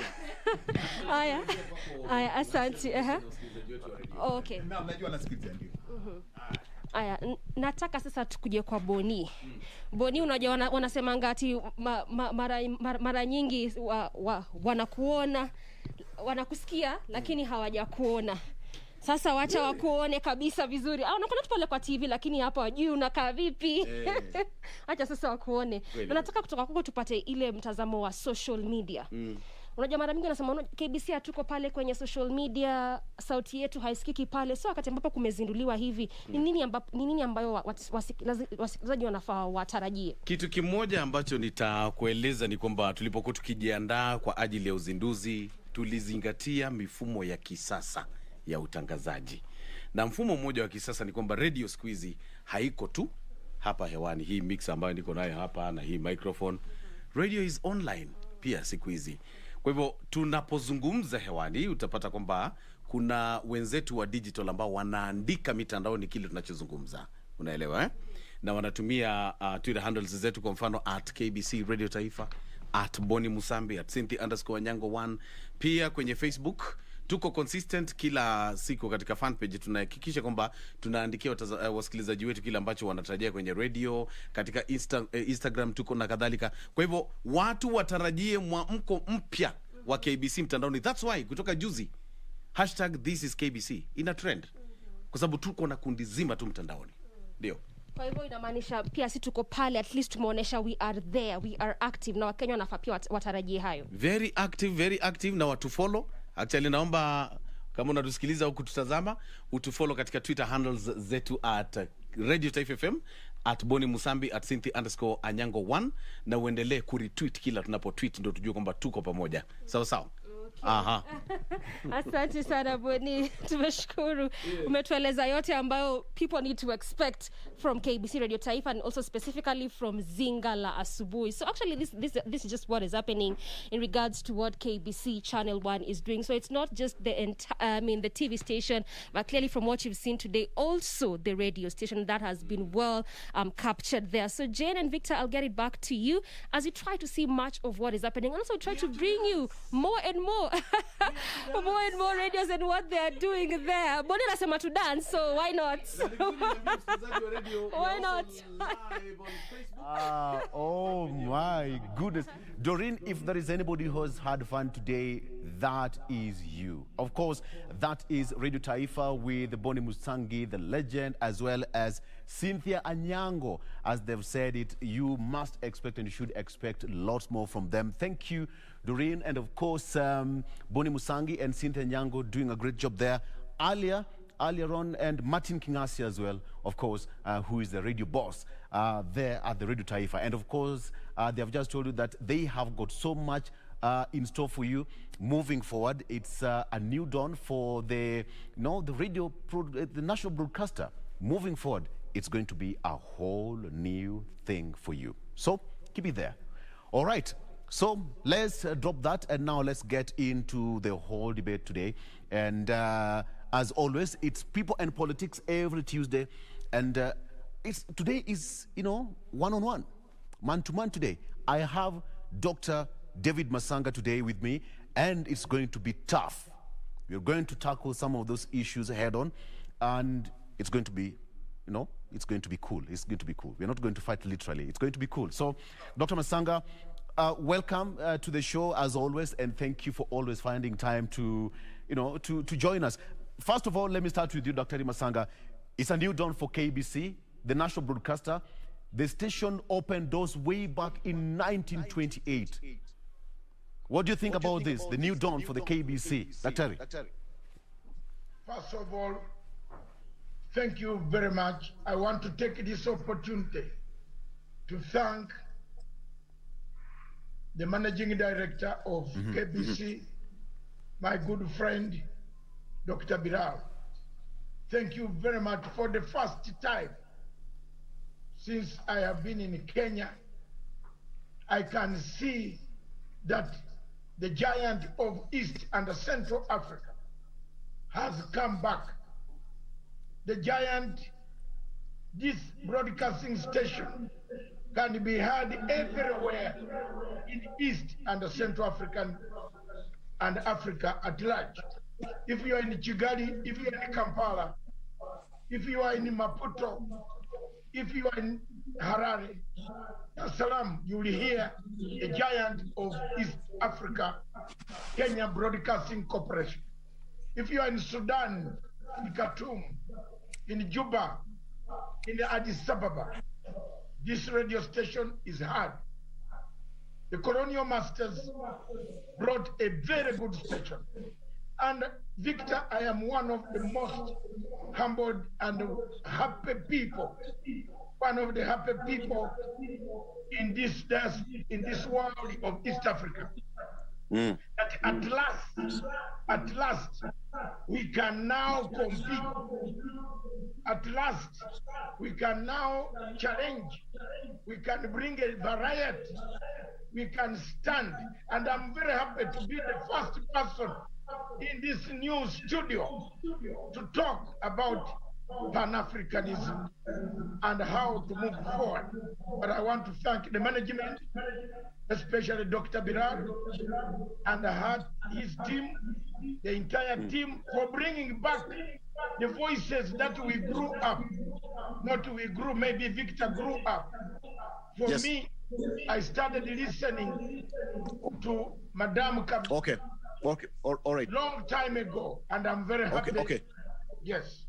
Dr. I'll come back to you briefly. And of course, you as the viewer out there, remember we did our first relaunch yesterday evening with, of course, our amazing presenters and anchors. Yesterday we had got, Tomboya, we have got Purity Museo at 9 p.m. We had, Nancy Onyancha and our colleague, Harit Salim doing the 7 p.m. bulletin, and it was all amazing.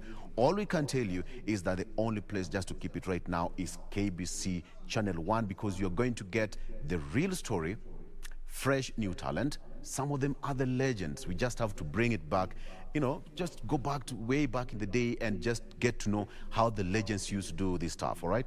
So KBC Channel 1 is the place to be. And of course, we also have our, the English service and the Radio Taifa, all of them with new programs just to entice you and give you the entertainment, the education bit of it, and of course to inform you. So KBC is the way to go.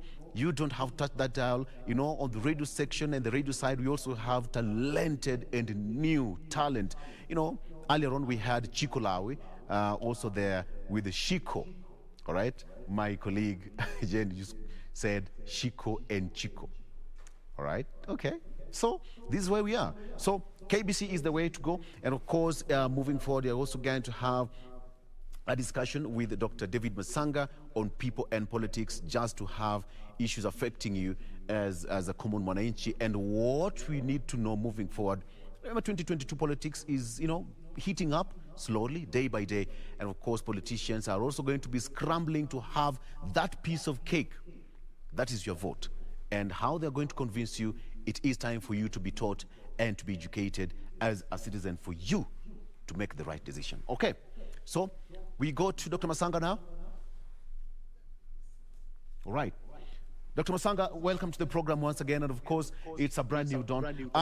Let me just start with this one. Yesterday, the Chief Justice, Martha Koome, just 3 weeks after the president, appointed the new judges, had to reshuffle the judges and make new appointments.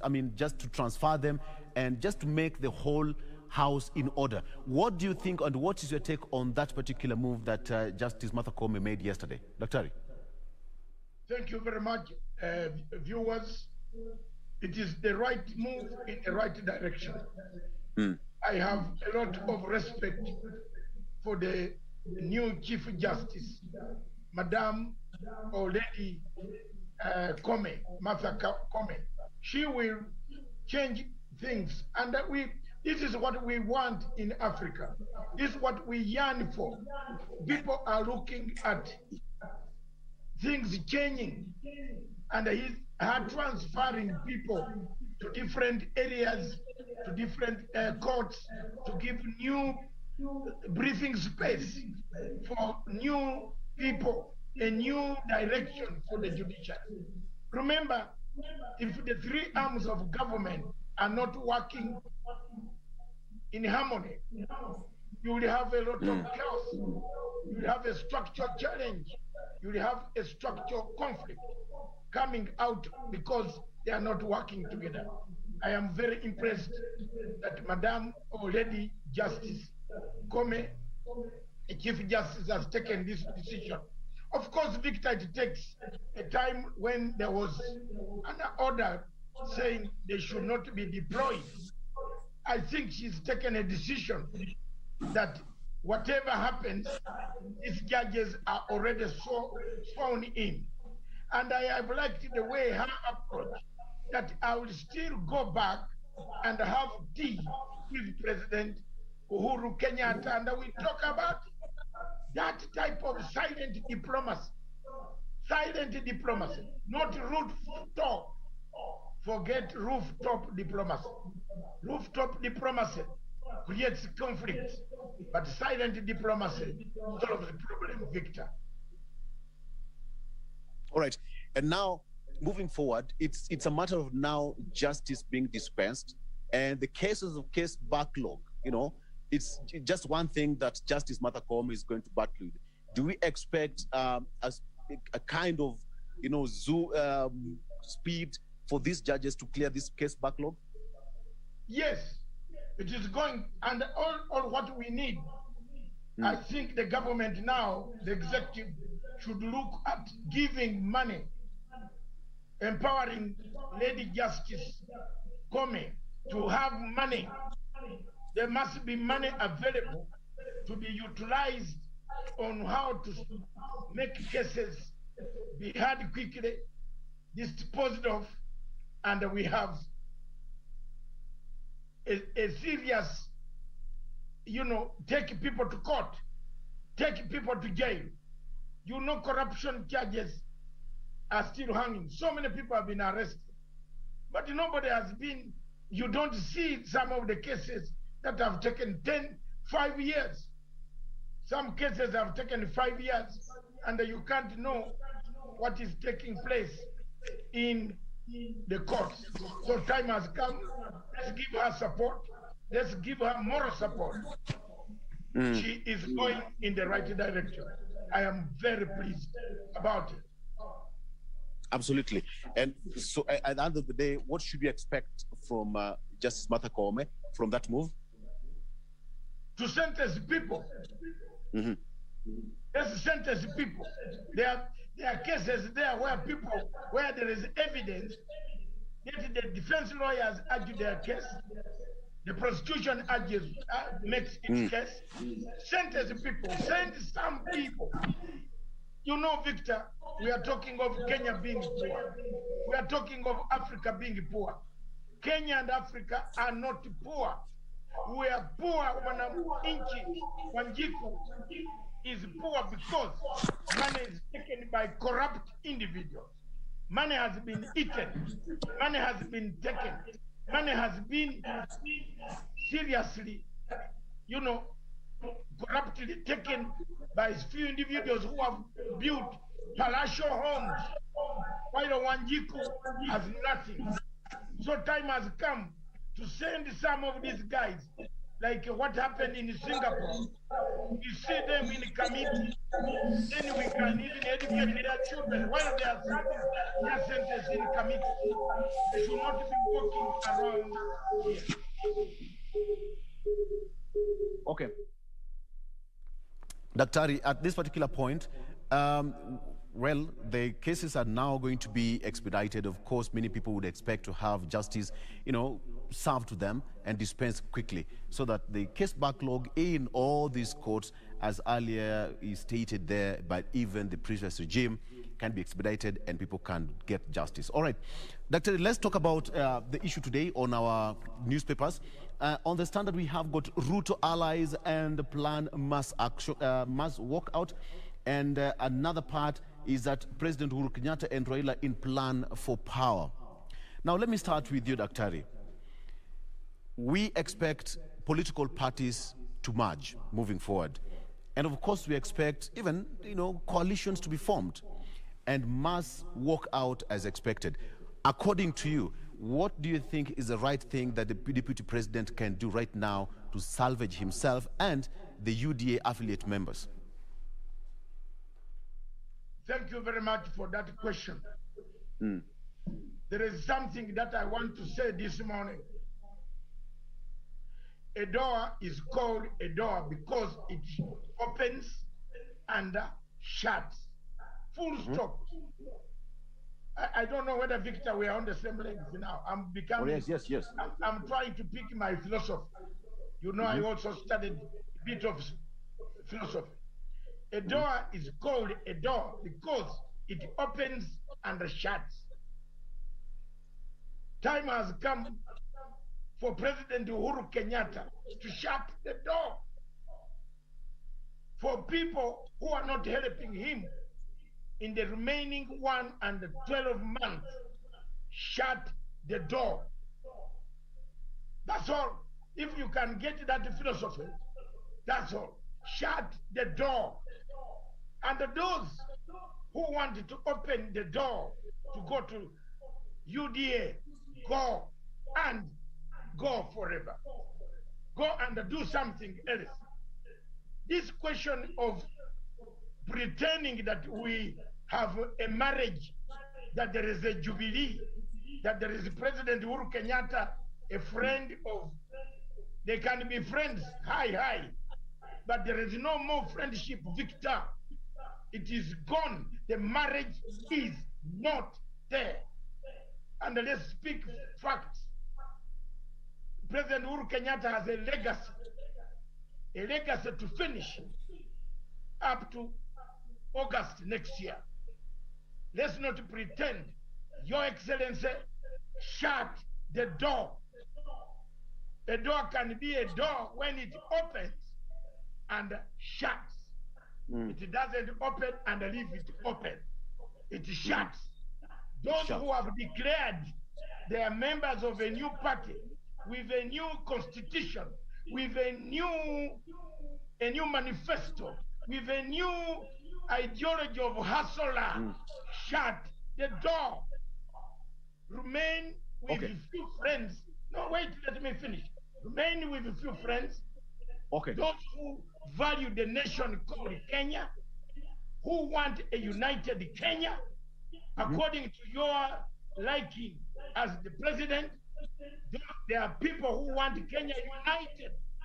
There are people who are not looking for elections only. Yes. People in the region like us, we want a united Daktari, just 1 second. Let's just take a break, and when we come back, we are going to continue with that from where you just left it. And of course, when we come back, we're also going to delve more into some of the topical issues that we're going to talk about here today. So, Daktari, just stay with me. We'll be right back. And even you, as a viewer, don't go far away. We'll be right back.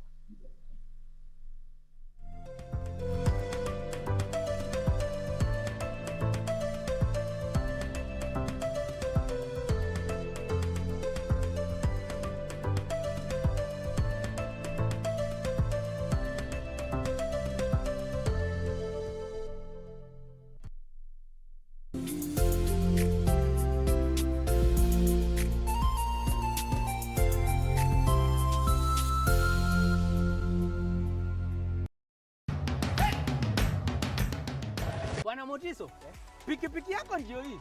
Uko shwani yangu. Hii pikipiki ni, unakumbuka uliekelea the lowest unique bid yako ilikuwa ngapi? 18 shillings. Na unajua kuendesha hii gari?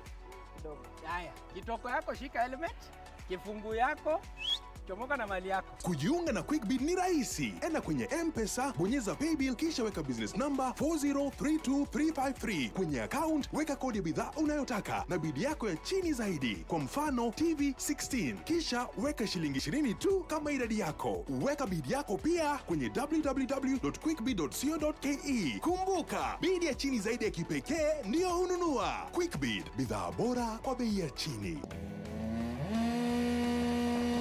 This is it. The wait is over. The rally drivers are here. 2 days to go to the biggest sporting event this year, the Wrc Safari Rally. Catch all the drama and action of the Safari Rally live and exclusive on KBC Channel 1 from 24th to 27th June. This event will also be covered live on KBC Radio Taifa and streamed live on www.kbc.co.ke. Don't miss out. Rally in the Wild with KBC Channel 1, your true sports partner. Get the VIP access to the best shows on KBC Channel 1. We have something different, something special to spice you up. Get ready for new, exciting and captivating dramas. Movies. I love the smell. Comedy. I went to the Popos. Huh? Drama. Will he assault the Queen in my house, in my presence? News, sports, and so much more. Do the things that make you happy on KBC Channel 1.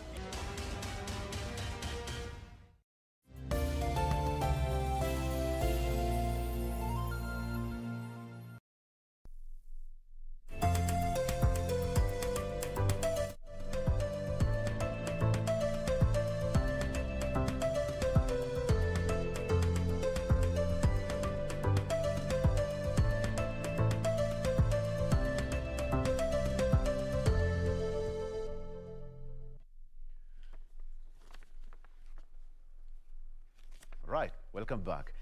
You still continue to join the discussion, and of course I have Dr. David Masanga joining me via Zoom. Today is People and Politics, and today is one-on-one, man-to-man. And Dr. Masanga, we are just talking about the issue of, the UDA and affiliate parties. That is Deputy President William Ruto planning to have a mass walkout ahead of 2022. So let me just cross over to Dr. Masanga. Dr. You are having a discussion and you're saying something. What should we expect moving forward? The party should, whoever has remained in the party, yes, those who want to remain in the Jubilee Party can remain and work with the president. The two gentlemen were elected. One president had his ticket. That is a Jubilee ticket. And he chose a running mate. But the running mate, later on in the first term, the president himself has told us he couldn't do anything much because there was a lot of corruption. He will explain what type of corruption. I am not here to make any allegations on anybody. The president will explain what type of corruption took place that made his work very difficult. The president said he's now working very well, he's doing good projects. Let His Excellency take the people who are friends, not people who pretend to be Machiavellian. Nikolai Machiavelli, the prince, you have read the book. I've read it from page 1 to page 2, almost 20 times. I can tell you, the deputy president played Machiavellian politics. It destroyed Jubilee Party. The Jubilee Party that was very strong, that most of us supported. I'm not a voter, but I'm a friend. Like a communist party would be a friend of Jubilee Party. You don't stop anybody in the world to be a friend of the conservative or Democrats or Republicans.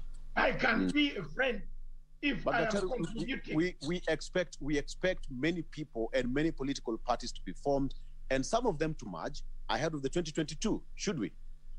Yes, they will merge. And what you see now, those who the door is shut, those who remain in the room can merge with Raila Odinga. I am one of the few people who has been very frank this time. Yes, give Raila a chance. Wacha tuongee. I am at my age, I cannot fumble. If you expect me to come on this TV to fumble, sorry. Of course not. Raila has fought for freedom of this country. The speech that we have, the right to speak, the choice to associate, the choice for even Ruto to be able to say what he's saying, even me, it's Raila. Yes. Okay. Give him a chance. I'm sorry. Give him a chance. Okay.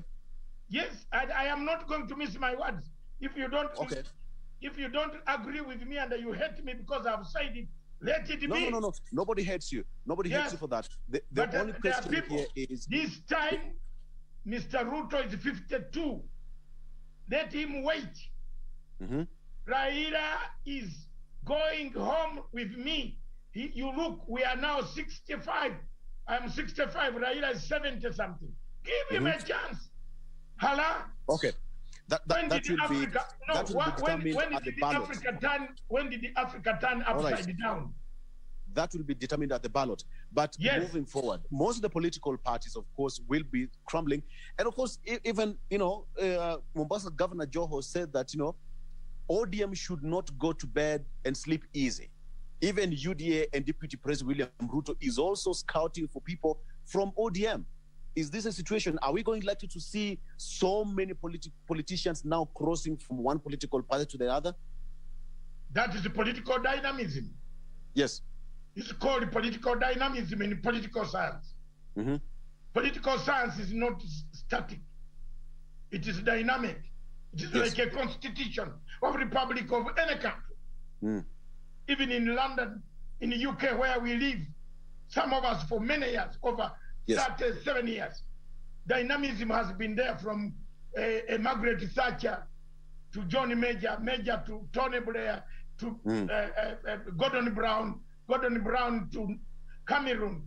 All these guys, it moves. It doesn't wait. You make alliances within your party. You must have people who support you and those who don't support. It is now very clear that the marriage between the president and the deputy is over. It is not there. Let's not pretend. Let these two gentlemen give Kenya, let one give chance. And one of those who should give chance is the one who was delegated work and he did not deliver. Let the president deliver to the people what he can deliver in 12 months left. The legacy of President Uhuru Muigai Kenyatta is the one I defend. Whether we have one or two, one road made, that is the legacy. He wants a united Kenya. And there is nowhere else we shall speak apart from this government institution.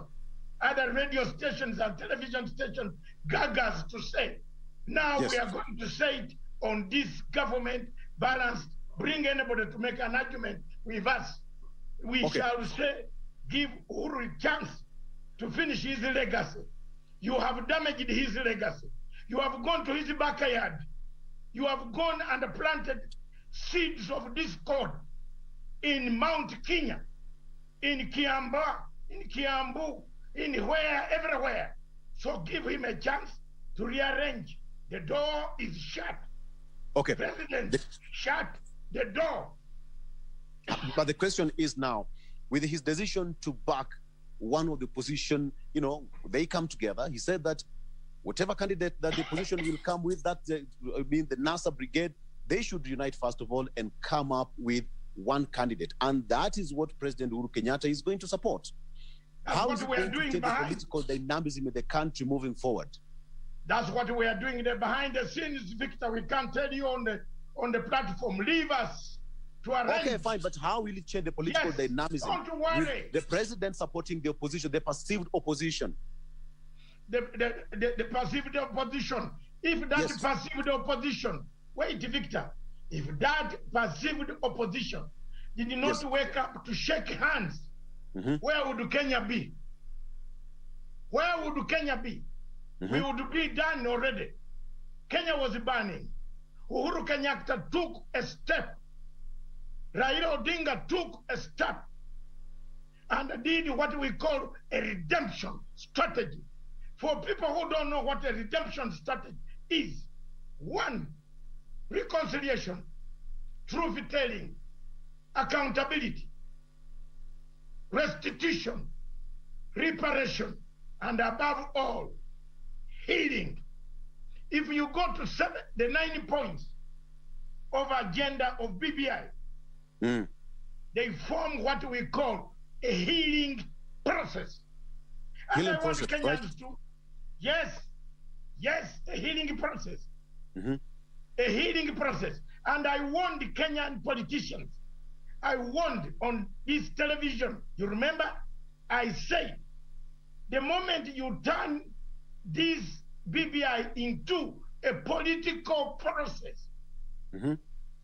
I have studied to the last iota on this earth. Even if my eyes are closed, I will come and write you a paper that will say a redemption strategy is the best for any country.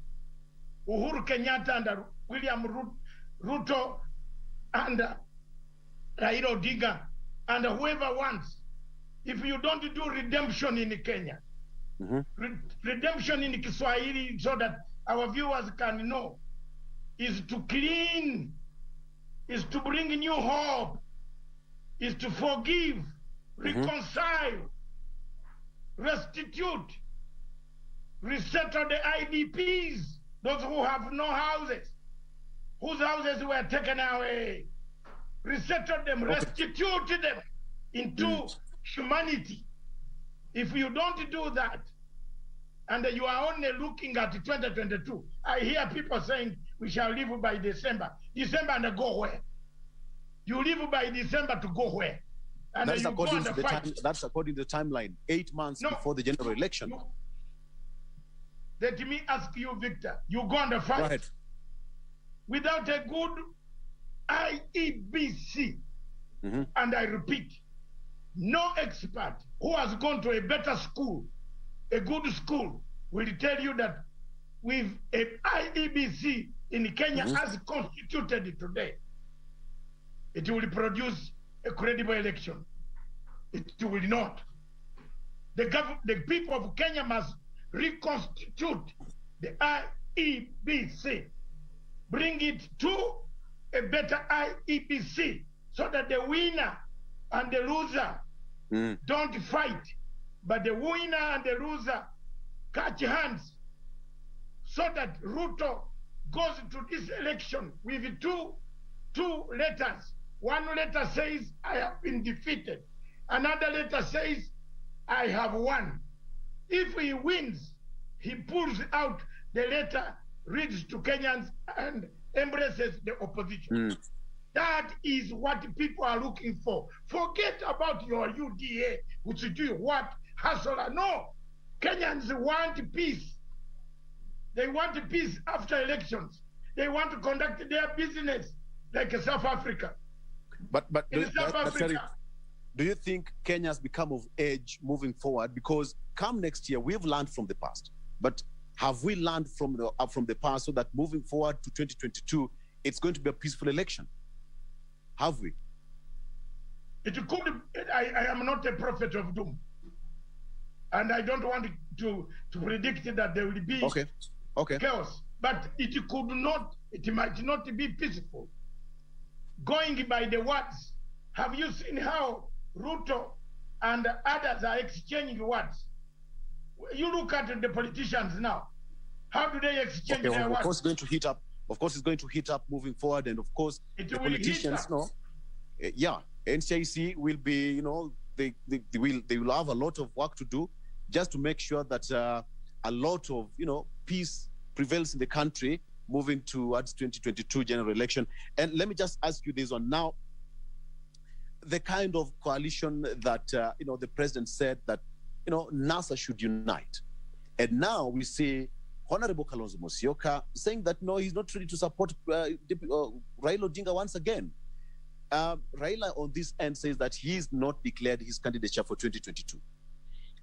Is this just to wink Kenyans? Yes.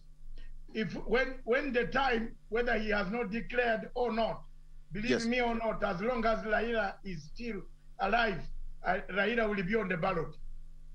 Can you write that down? Raila will be on the ballot. His Excellency, the former Prime Minister, I have already told you I like him to be on the ballot so that he gives Ruto for his money, a run for his money. That will be very good election. Raila is an orator. Raila has support. Don't underrate Raila's support. 2, Kalonzo is a good friend of mine, a senior counsel, a lawyer, but it looks he did not study political science. Mudavadi and Kalonzo are in agreement, and that agreement is that the political parties' offices, the register of political parties, for you, Dr. Stephen Kalonzo, to come out to say, I am not in NASA when you have not cancelled that agreement, you are like telling us to commit suicide. Why go back and cancel the agreement at the political parties act, register of political parties? Say we don't want, and I want to advise my young man, Wycliffe Musalia, because he's among the youngest there. He's about 50-something. Some of us know it. Okay. Please go and cancel. If you don't want anything to do with Raila, go to the political party headquarters. I'm giving them free lecture in political science. Go and cancel that agreement. And say we are no longer NASA. We are on our own. But you are still, the agreement binds you. You are still in the parliament. You are working together with the Mutula Kilonzo Jr. You are working together with the other people. They are there on that basis of the agreement. How do you say you are not part of it? Surely, don't tell me how. So let the people not lie. Kenyans should not take this type of lies. Kenyans are now very educated. Ask this gentleman, have you cancelled the agreement at the political party headquarters where you registered and delivered the agreement that we shall work together? Yes. You have it. And I like the way Moses Masika Wetangula, my good brother, my Mutiru from Butiru, the way he has kept quiet. That's very good, Moses. Play it quiet there. Because you know the law. The law is very clear. You know, in fact, if you play cool there, you are going to get these votes. These guys are coming out when they have not cancelled the agreement. Raila is very, very, very clever on this one. He has left them to make any noise. But you haven't cancelled that memorandum that you delivered in the register of political parties. Yes. So we are likely to see them working together moving forward? Oh, yes. We are working on that one behind the scenes. I can confidently tell you. Okay. Okay. Yes. That probably you can give us a little bit of some details what you're working on behind the scenes. Victor, we are friends of the people of Kenya. One of the things I would like to never to see, because I was here in 2007, 2008, I stood for my people. One of the things I don't want to see again, as God could call me anytime because he's the one who has the timetable. Yes. To see any violence in Kenya. I will work, you can call me any names. You can even insult me from morning up to evening. I don't care. But I'm working for a better East Africa, a better regional East Africa. Call me, if Kenya goes down, my country will go down even worse than what it is today. Therefore, my strategic position is I keep my country running, you must keep Kenya running. And Kenya must be peaceful in order for Uganda, Sudan, Rwanda, Congo, and other countries to be peaceful in the region. I submit. Okay, so the whole is that you talked about IBC, you know, not as currently constituted, is not ready to, you know, conduct the general election. But last week, the chair of IBC, Wafula Chebukati, said very well that the commission is ready and the 2022 general election will be credible and will be open for all to see. Is that a situation that we are likely to see, Dr. come 2022? We've learned from the past, of course. What has he improved? What has he improved that I can see here? Okay, all right. Let me tell you, that we lost the first election, and Wakenya need to hear this. The nullification of our election, which we worked so hard, some of us got accidents, running with Jubilee t-shirts, running with Jubilee everywhere in this country. We lost that election over one thing. One thing. Anybody who has studied political patterns, a campaign pattern, election pattern, the current Deputy Chief Justice asked one question, Victor Olo, where did you put the spoiled ballot? Where did you put the spoiled ballot? Do you remember that? Right, I do. Yes. Now, Chebukati is not telling us where will he put the spoiled ballot. He is still now telling people how to run an election. What? Let MPs sit down and throw this guy out. Constitute a new, let them pay him for compensation. This guy should not touch a ballot again in Kenya. No. No. Okay. Because it's going to bring chaos for you. I'm honest. I have nothing against Chebukati. He's a lawyer man like me. But I speak the truth. I don't hide like him. We lost that election. Jubilee lost because Deputy Chief Justice Mwiru asked one question. So, the spoiled ballots, where are they? And the question, you know, I was in Intercontinental monitoring the court. I went, and by that time I was drinking. I used to drink my brandy, cognac, Hennessy. I went up and bought Hennessy, and I said, "Bring me 2 bottles of Hennessy. We have lost this election." Okay, I swear, God is watching me. We lost that election from that question. All right. Okay, Daktari. All right. Yes. I'm told that we are running out of time, and it's just barely 1 hour, and time is running. And of course we just have to stop it there. Of course, we will still continue with this discussion, and you know how we do it on social media, and of course on social media, of course, you'll be following on what you do. You usually post so many things on your social media. I'm a fan, and I usually read some of those. Some of those. Yeah, Victor. One of the things I've posted is thank you very much, KBC, for returning a variety of voices. Of course. I have now returned to camp here. Yes. And I want to thank Dr. Bilal. Comrade, thank you. Thank you. Right. We shall support you. We shall support you. Thank you.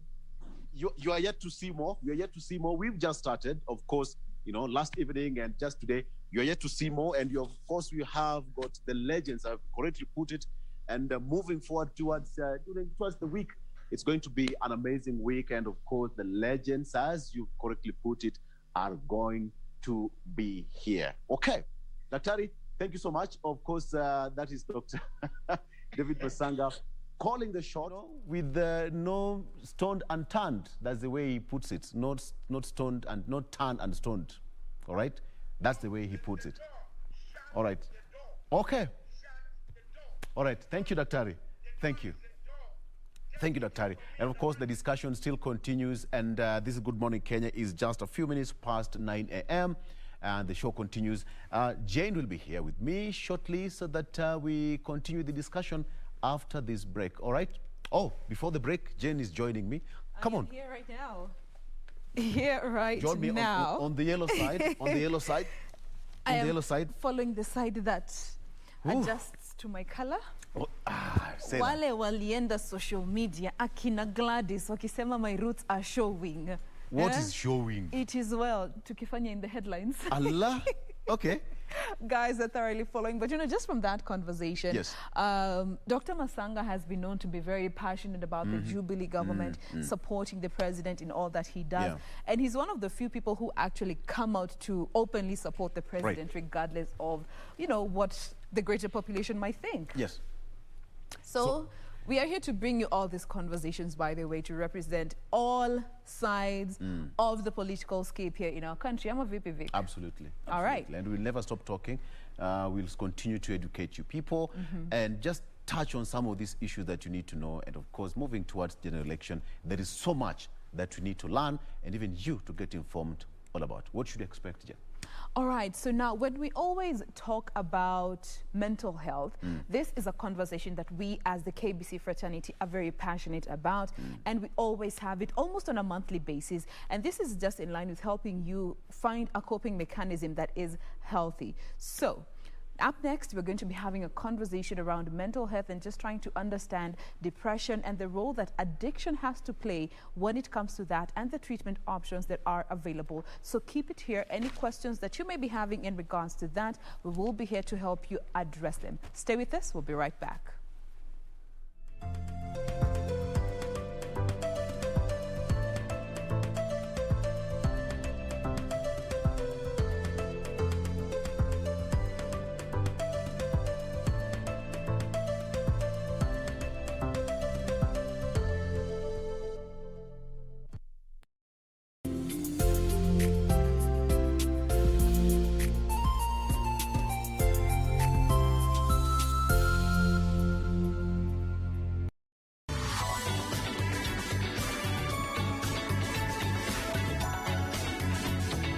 Shatian? Grandpa, I miss you. Oh, good boy. Good boy. I miss you too.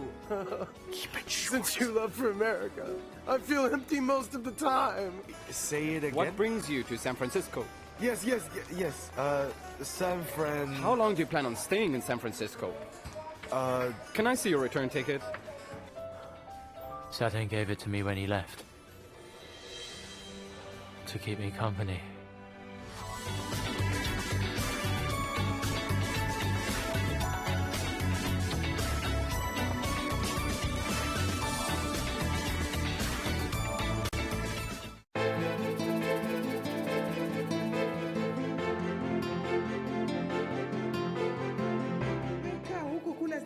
Lakini ujue huku nyumbani majukumu yanakungoja.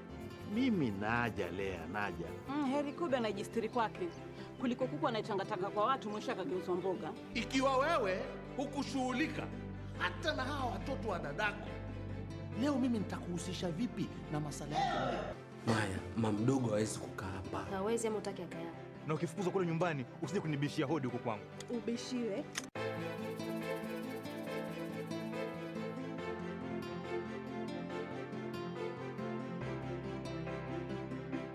Quiero amarte de una forma diferente, de otro modo nunca. Months ago, I prevented Amaya from dying, and then now, she saved my life.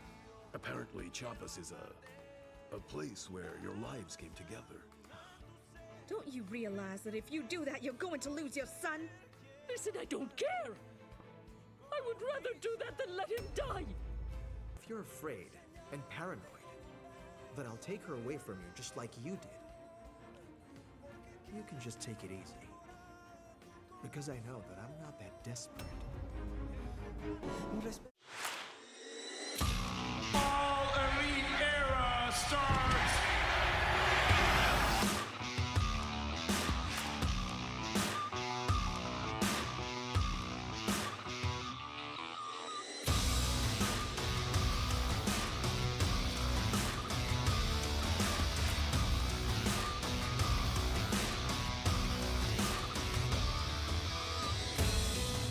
That is awesome.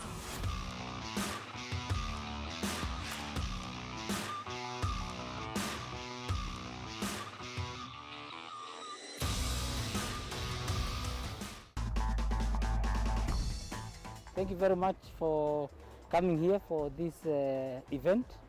This event was launching of the broadcasting rights for KBC for the World Rally Championship, the Wrc Safari Rally for this year, 2021. Therefore, every Kenyan is going to be able to have an opportunity to watch every step and every action that is going on the rally. It's a great time for us. We're very excited that after 19 years, The rally is actually back here in Kenya.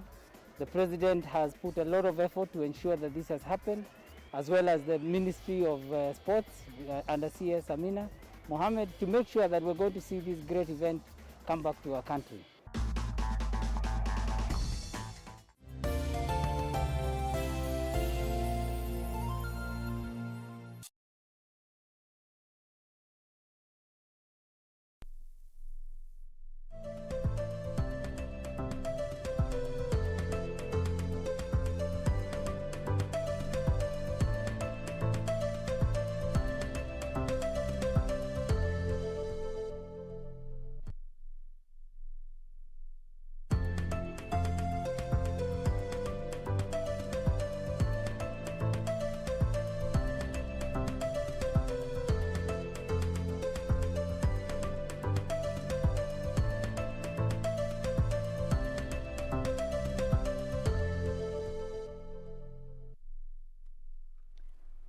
Welcome back. We are glad that you are still with us. This remains to be Good Morning Kenya, of course, the new look edition of KBC as a whole. We welcome you to share with us your thoughts, by the way, what you think about this rebrand that we have undergone as the broadcasting house, all in line with bringing a better content in terms of quality and also the quantity to you straight to your homes. And remember, the hashtag to use ever remains Good Morning Kenya at KBC Channel 1 is our official station handle. My individual handle ever remains to be at Jane Wambui across all the social media platforms. Now, we want to get into this next conversation, and as mentioned, this is all about mental health wellness. Again, this is part of a series of conversations that we always have on a monthly basis, just to try and help you find healthy avenues to have conversations around mental health, get proper information from the experts that we get to bring in studio. And this morning we have two of them for you. With me to my immediate left, we have Wrc Kamau, who is a counseling psychologist who works at Nobility House. Good morning, Kamau. Thank you for making time to be with us today. Pleasure to have me. Absolutely. And to my furthest left, we also have Dr. Beatrice Muthoni Maingi, who is also a counseling psychologist as well as the founder of Nobility Restoration House. Good morning, Dr. Good morning, Wambui. Thank you so much for making time to be with us today, and more so to have conversations around mental health. So let me start with you, Dr. Beatrice. You know, when we talk about mental health generally, from what you have seen interacting with various people in different spaces, what is the perception that people have about talking when it comes to talking about mental illnesses and challenges that we get to experience? Yeah, thank you, Wambui. Mental health is still an area that many people don't want to talk about, especially when it's happening in the family. Yes. Especially because of the perception that when someone has a mental illness or a mental health condition, it is a sign of weakness. Some people think it is a sign of something wrong with the person. And there are those who will go to the extreme of thinking that there are issues of maybe someone has been bewitched. So they want to keep those issues under the carpet. Yes. They want to push them under the carpet. And so what happens is that the person continues, the issue continues to escalate. So by the time they are seeking help for the person, the problem has gone too far. And that's why you'll find people going to mental health institutions and spending a long time as the doctors and mental health practitioners are trying to rehabilitate that person because the issue took so long before an intervention happened. Most of the time we seek help when somebody has gotten to a breaking point. Yes. And at that point, the damage is usually far done, and it requires a lot of effort as opposed to having talked about it earlier. Yes. Now, let me come to also to you, Kamau. You know, I'd like to understand, and especially from a man's perspective, when it comes to talking about mental health awareness and wellness, do you feel that these gender roles that have been assigned by society contribute to the disparity that we see when it comes to men and women talking about mental health issues? Yeah, indeed, as I've alluded to that. You know, the socialization of how we have been cultured, man is given that opportunity to try and wrestle with the issues first. Yes. So man has this tendency first to keep quiet and to try to mediate the problem by self instead of reaching out for help very fast. And especially when you are looking at it from a man perspective, you will see man want to feel in charge. Because whenever you are asking what I call vulnerability, when you ask for help, yes, people equate that one as weakness. So this is weakness. And that's where Dr. is saying, you find that by the time someone comes to say, I'm suffering from depression, from anxiety, I have phobia, and all these manners of mental illnesses, it is too late. You find someone has really escalated this matter. And yes, indeed, gender issues bring that disparity. Yes. Where men, we tend to wait until when it is so long, and then this is when we're asking for help. But thank God, because of a new generation, which you call Generation Z. At least this young generation, they are coming out, they are speaking, and they are seeking for help, and they don't feel stigmatized to do that. All right. Yeah. Now, Dr. There was an article that I came across that indicated that women are most likely to have a depressive episode at some point in their life as opposed to men. What do you think could be facilitating or leading to such a scenario where, just looking at general research, it has indicated that women are more likely to have depressive episodes as opposed to our male counterparts? Yes, thank you, Wamboi. The reason for this is because the women, the roles they play, they have more things to do in the family, and the way they relate with the issues that they deal with, they put their heart into what they're doing. They personalize everything. Yes. It's about my children, it's about my family, it's about my church, it's about my belief.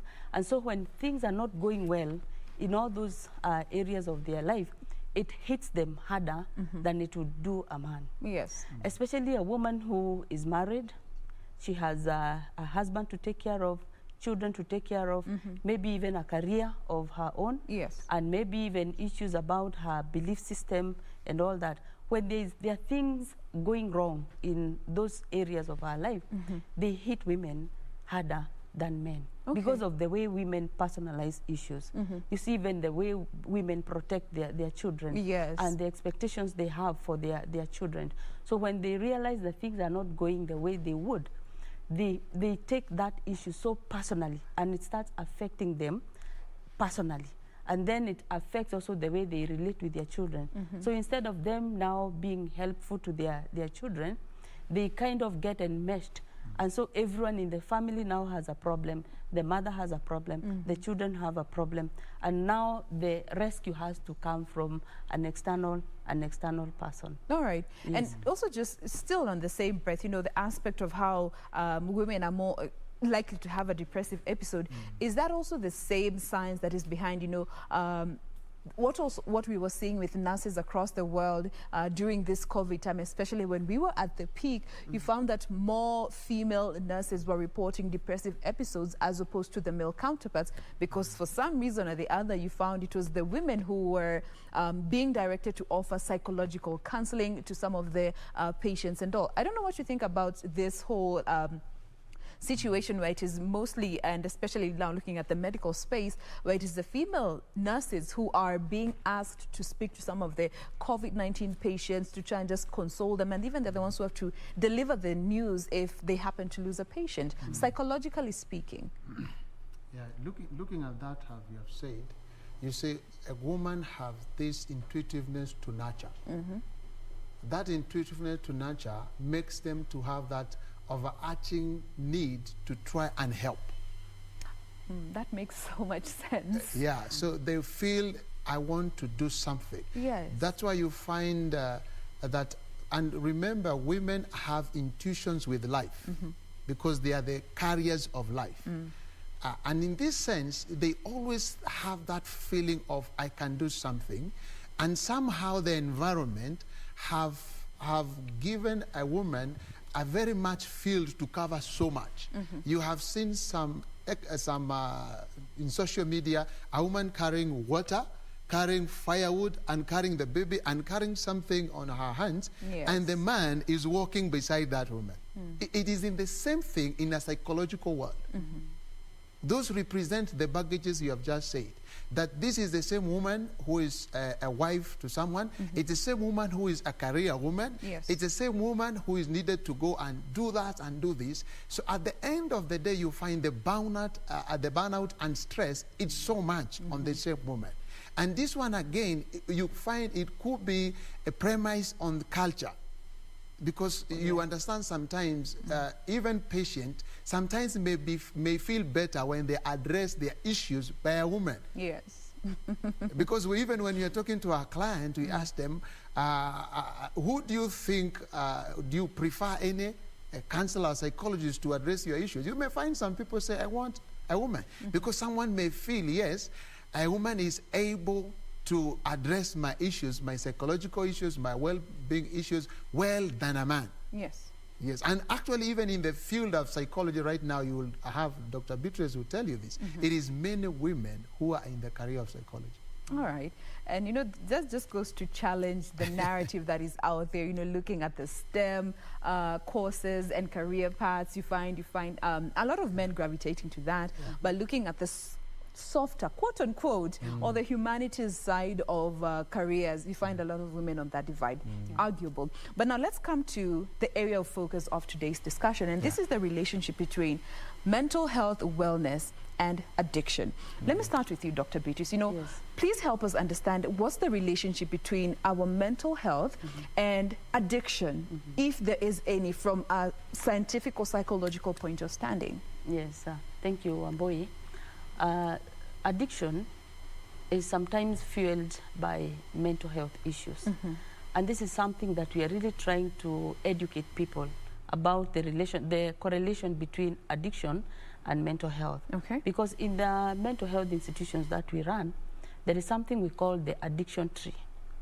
The addiction tree means that the addiction is just a fruit. And when you see that fruit on top of the tree, if you just cut that fruit, there is a possibility that another fruit will grow. Germinate. Because there is even when you stop someone from getting addicted to one substance, they can get addicted to another substance because the roots are still very strong. So in these facilities, what you do is that you don't focus on the fruit of addiction. You ask yourself, what is fueling this? What lies at the root of the tree? And it is only when you cut the roots of this addiction that you're able to now help the person to manage the addiction. Because when you go to the roots of this addiction tree, you will find issues of trauma. That someone, there is a voice, there is a pain that someone is trying to medicate. Maybe a trauma that happened in their childhood. You will find that especially women, some of them will have gone through sexual abuse, maybe by a relative or someone, and it is something they have never shared with anyone. So that pain, as they grow up, you know, the pain gets louder and louder. Because we say addiction is an attempt to medicate an inner pain, or it is an attempt to silence an inner voice. Oh, wow. Sometimes trauma is one of them. Other times you will find that someone has an underlying mental condition.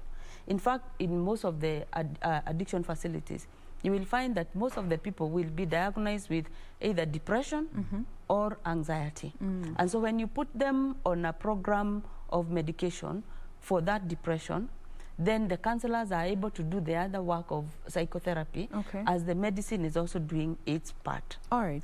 Now, allow me to just come in at this particular point, Dr. because I'd like to help even our viewers who are watching us at home to understand some of these root causes that in one way or the other are linked to some of the mental health conditions and illnesses that we are seeing today, and depression being one of the highest reported case, and especially among the youth. And I like the fact that you've mentioned trauma. I'd like to help. Let's talk a bit about that. You know, when you talk about trauma, and maybe I could start with you, Kamau. When you talk about trauma, and particularly childhood trauma, which may manifest later in life, to what extent does it have an impact when it comes to exposing or predisposing someone to any form of mental illness at some point or the other? Childhood trauma. When it is a childhood trauma, actually we say between the age of 0 to around 3, even to 5. When a child has experienced trauma, it really predisposes the child to what now we are talking about mental health, unaware of the child. And some of time, like there is a condition we call multiple dissociation disorder. It's someone existing in a multiple of person in one. Like having multiple personalities? Yes. I'm trying to use layman's language. Yes. You find when, for example, a child has been abused, this child learns to fragment himself or herself.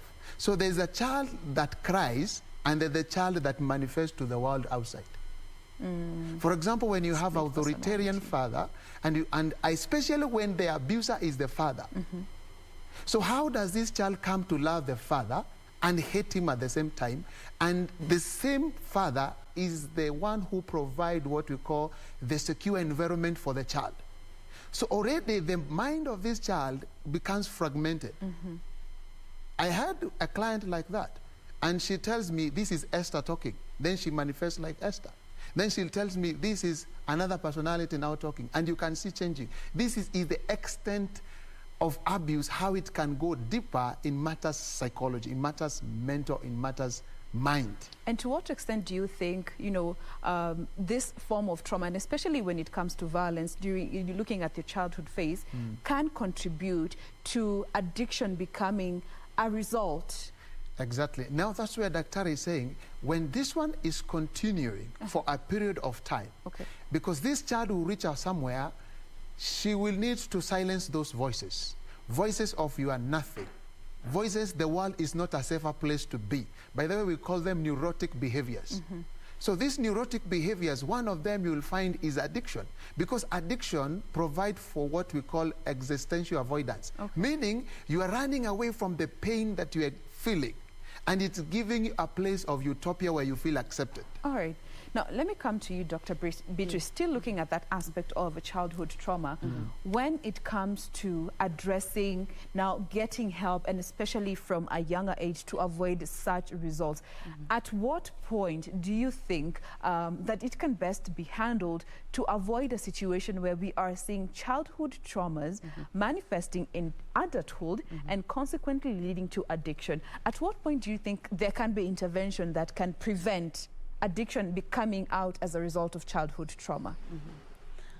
Okay, thank you. You see, for a problem to be handled, it has to manifest.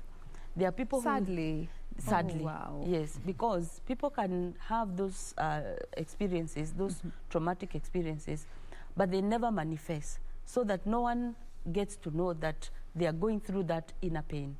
Until now, it manifests either in addiction or, you know, antisocial behavior. You know, it's like someone is now trying to fight back, to hit back at the people who traumatized them. Yes. Because they're now feeling that I'm now big enough. You cannot do what you did to me when I was a child. Now I'll fight back with this addiction. I'll fight back with this. I'll pay back. I'll pay back. I'll pay back. Okay? My father, you made me feel like nothing when I was helpless. Yes. Now see, come and beat me. I am 28. I will drink myself silly. I will embarrass the whole family. I'm fighting back. You see? So it is when now the problems manifest that an intervention can happen. Because you see, we say that in psychology, it is about connecting the dots. If you're able to connect and tracing the path. Tracing the path backwards. You engage in a reverse gear and ask, where did the rain start beating you? And that is why today, instead of asking someone, a client, what is the problem here? We like to ask, what happened to you? Because you want to go back and find out what is the root cause of what we are seeing. Okay. So it has to manifest so that an intervention can happen. And there is a concept that we do at the training, at the facilities that we run. Yes. Where we are talking about the reparenting oneself. We are now training people who are in their 20s, in their 30s, because they are still suffering from the traumatic experiences that they went through, the abuse that they went through when they were growing up. But now that they are big enough, we are saying you can start all over again, to give yourself what you expected to receive from your parents. Is it affirmation that they did not give you? When you feel that you have achieved, yes, give yourself that affirmation. Did they neglect you? Then engage in what you're calling self-care. So you're saying going back and actually giving yourself what you did not receive from your parents, so that your self-esteem can grow. Because again, issues of low self-esteem still happen to be at the root cause. One of the root causes. It is one of the root causes. Okay. So reparenting oneself is one of the concepts that we are using when handling issues of childhood trauma. Okay. Yes. Now let's come to something that I feel is very alive in this time and space that we are in, and this is mostly external factors, environmental factors. Yes. And let's look at now the professional aspect of so many people who are working. And just looking at last year, people lost their jobs in the millions. People went into depression, and some resorted to other extracurricular activities that in one way or the other brought about addiction. Yes. Now, for those who find turning to such maybe unhealthy coping mechanisms as a way to cope with life, I don't know how you address this from a psychological point of standing. Does one always need a coping mechanism to deal with some of these life challenges that come unexpectedly? Let me hear from you, Kamau. It is interesting because I just want to throw a wax into the spanner here. Actually, there's a very big connection between COVID-19, which is the external factor, mental health, and addiction. And something ran, I think, in the news, this man who not only wanted to kill himself, but also kill the children. And many people are wondering, why should you want to kill the children and not yourself? Yeah. You get it? Now, there are three factors. One, we call it Eros. The other one, we call it Chronos and Thanatos. I will explain what are those. You said Eros, I remember Eros love, agape love. But Eros, it is that energy to want to live. Okay. The desire to live and procreate and embrace life. Yes. The Chronos is the desire to preserve yourself as a person. So you want to live, you want to have secure job and everything. Then the Thanatos is the desire to die because the world is no longer a safer place to be. Now, when Corona came, what it happened, it provoked the existential need of us living. So people have observed that at the end of the day, we die like dogs. At the end of the day, the world is not a better place. They fired me. A lot of people are already angry. So already people are angry because of so many things. So they just need a small trigger to tip everything off and to have it as a way of killing. That's why you find that father does not want his child to live in this world that is chaotic. So he will not only kill himself, but he will also kill the children. So death has become the only option that people are running away to deal with their issues. It is that deeper. And one thing you will find during things like pandemic and people being fired and everything, you will find aggression will be so high. Because already the external factors, they're affecting our psychological well-being and the pressure. So the only thing that you need right now is a trigger and everything goes kaboom. That's why you find the father killing the children. Even a 1 year old child, you wonder, why should you kill your 1 year old child?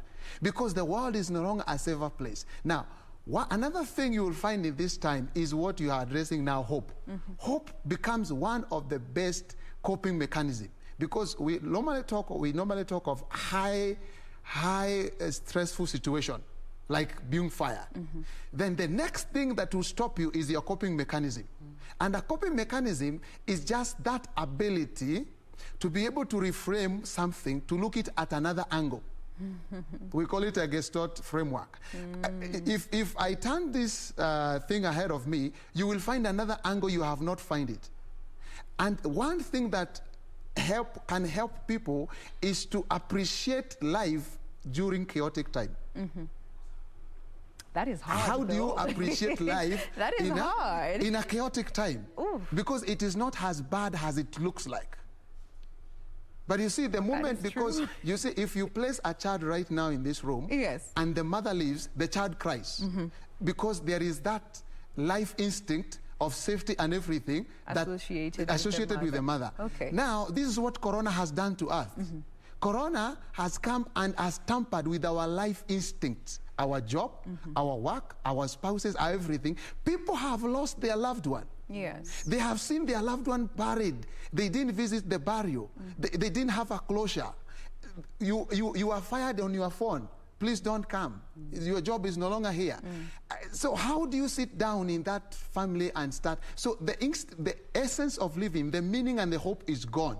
Now you can see the mental health now. Yeah. You can see the depression and you can see the addiction.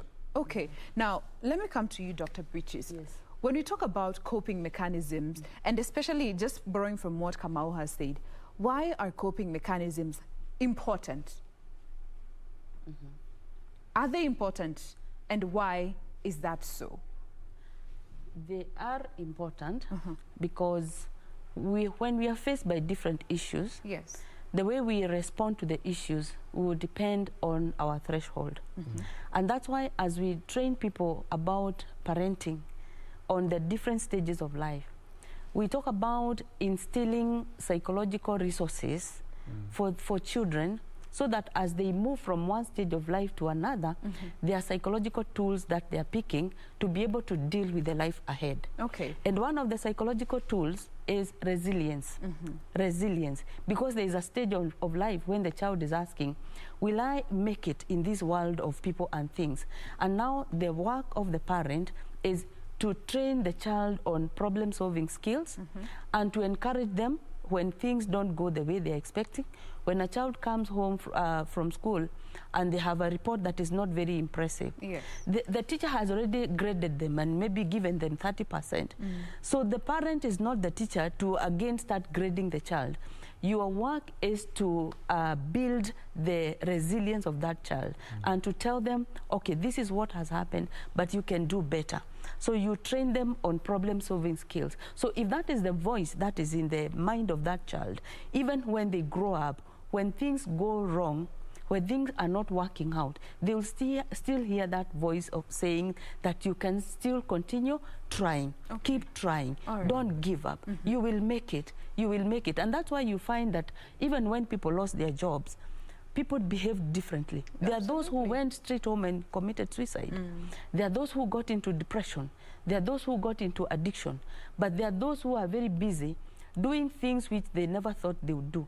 Some are very busy working in the farms, from a high-end office to the farm, and they are okay because you see they have that resilience. Okay. And so coping skills are very important. Now, yes. Now we are almost out of time. Then of course you can add a rejoinder to that. But as you do that and we close this conversation, maybe you could also go to just speak to our viewers this morning and maybe give us pointers when it comes to picking healthy coping mechanisms. For most people, you might not know which is a healthy coping mechanism. You know, this could be an escape from your current reality, but in the long run, it might not be healthy, and in one way or the other could lead to addiction. What are some of those healthy coping mechanisms that from a psychological standing you have seen are beneficial for any individual out there?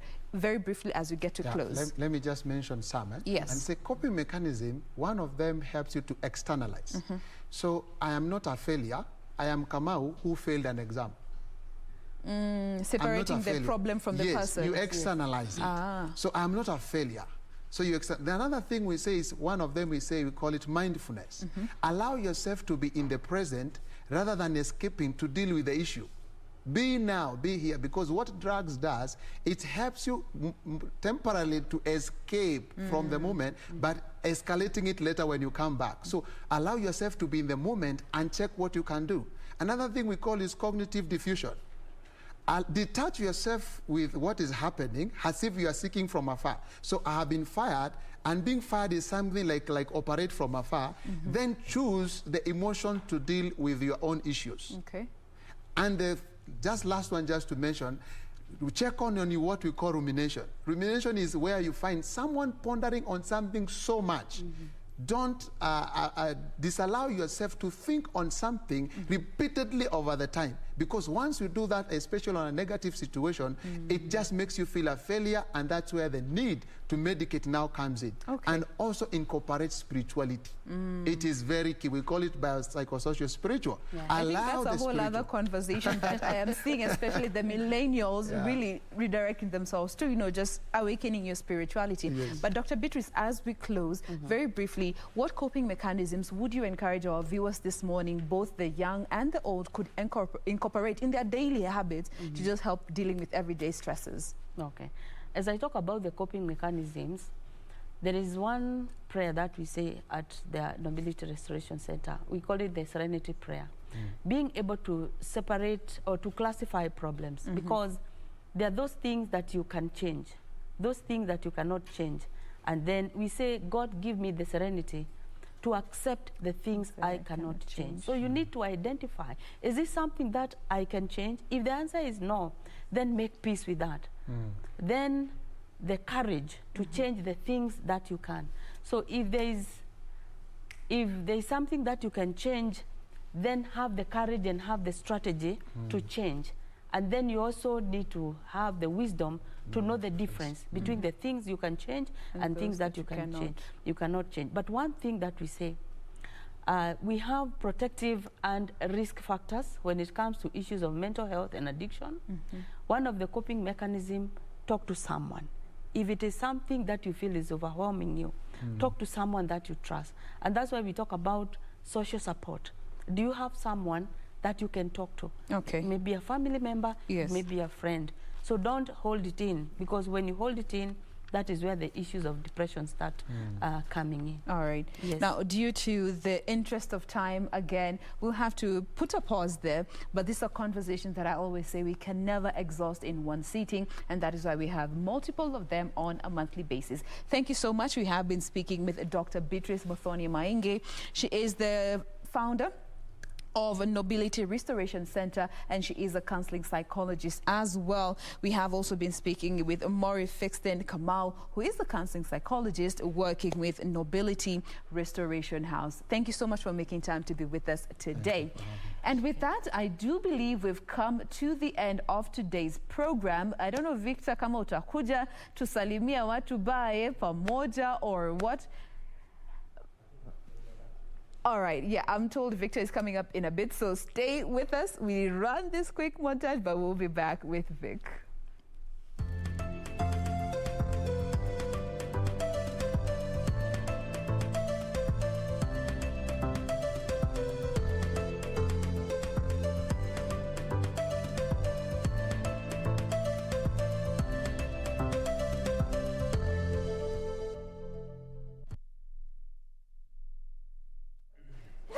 All right, and we are just back to say goodbye to you. Thank you so much for being with us. We do appreciate you for always making time to be with us. I am Jane Wamboy. Vic. Of course, yes. Where's my camera? Camera two.